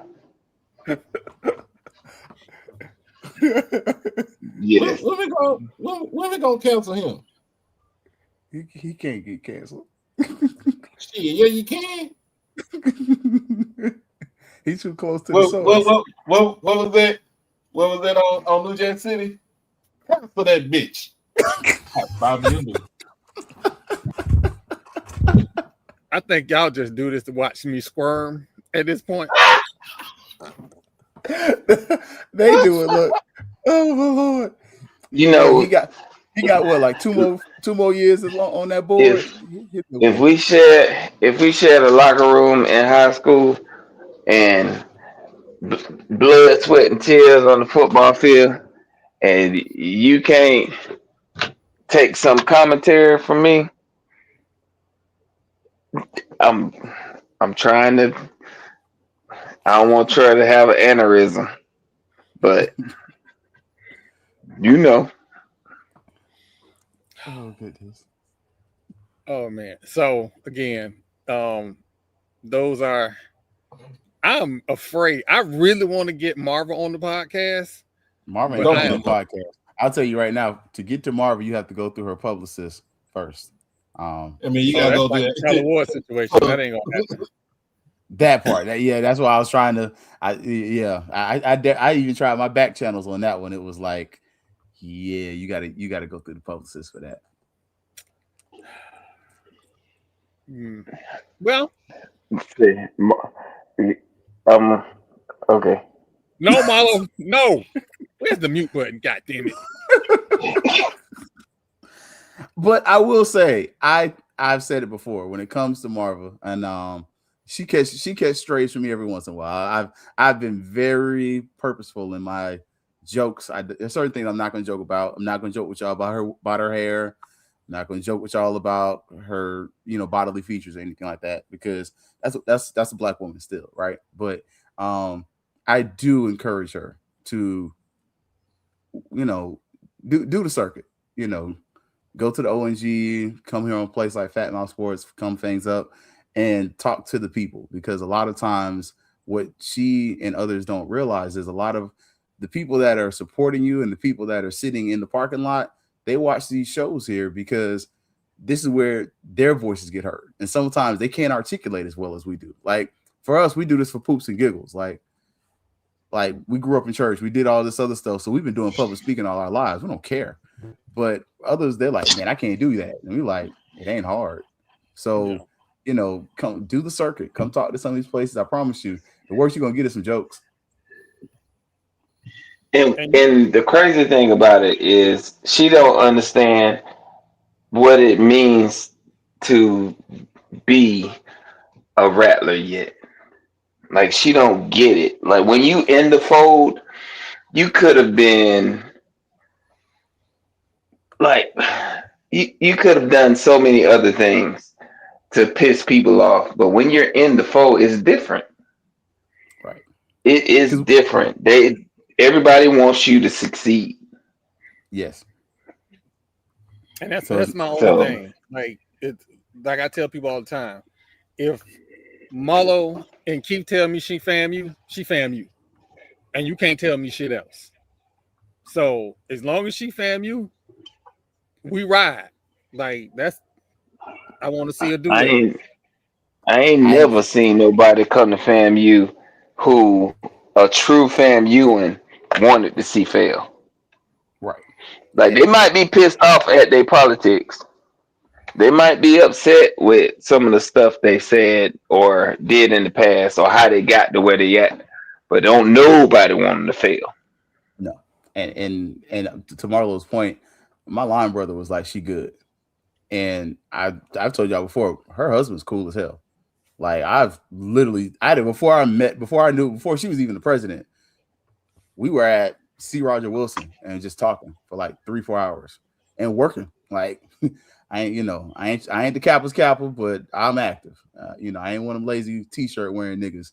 I actually put in work and I hold an office position, and I don't just hold office. I do office, but like we were putting in work. And so he was like, you saw how he was? I'm like, yeah, she worked. I'm like, okay, you say she good, she good. So not telling y'all she good, but I'm saying nobody's rooting against her. Like, as Marvel said, we may not love how you came to FAMU, but you here. And me rooting against you is rooting against FAMU. And I'm never going to do that. Ever. That's real. That's weird. That's real shit. That's real shit. All right. I know we ran long tonight. I want to appreciate the 114 that's in the building tonight. Thank you so much. Again, Thursday night, possibly Friday night. Also, check out Fangs Up Podcast. When's your next show, Keith?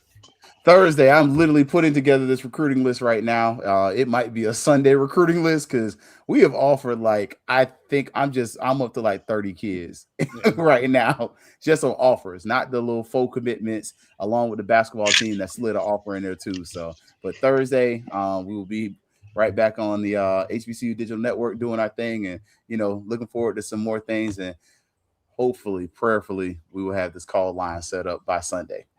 All right, Doc, when is your next show? More likely.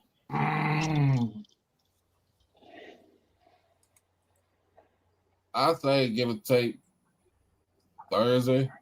Okay. With us, Thursday or Friday. If we do Friday, I do Friday too because it's college football playoffs Thursday and Friday. So again, be on the lookout for those extra shows. And then check out what I got on TikTok. People is married on this show. Again, for everybody. What the hell happened? I don't know. For everybody that is, when you do that, when you do that cell phone thing, it get wild. For everybody to watch the show, I want to thank y'all again for all the prayers and loves. For myself, Keith, Fangs Up Podcast, HBCU Digital Network, Doc Holiday, HBCU Overdrive, myself, and Marlo from Fat Mouth Sports. We are out. What in the absolute hell just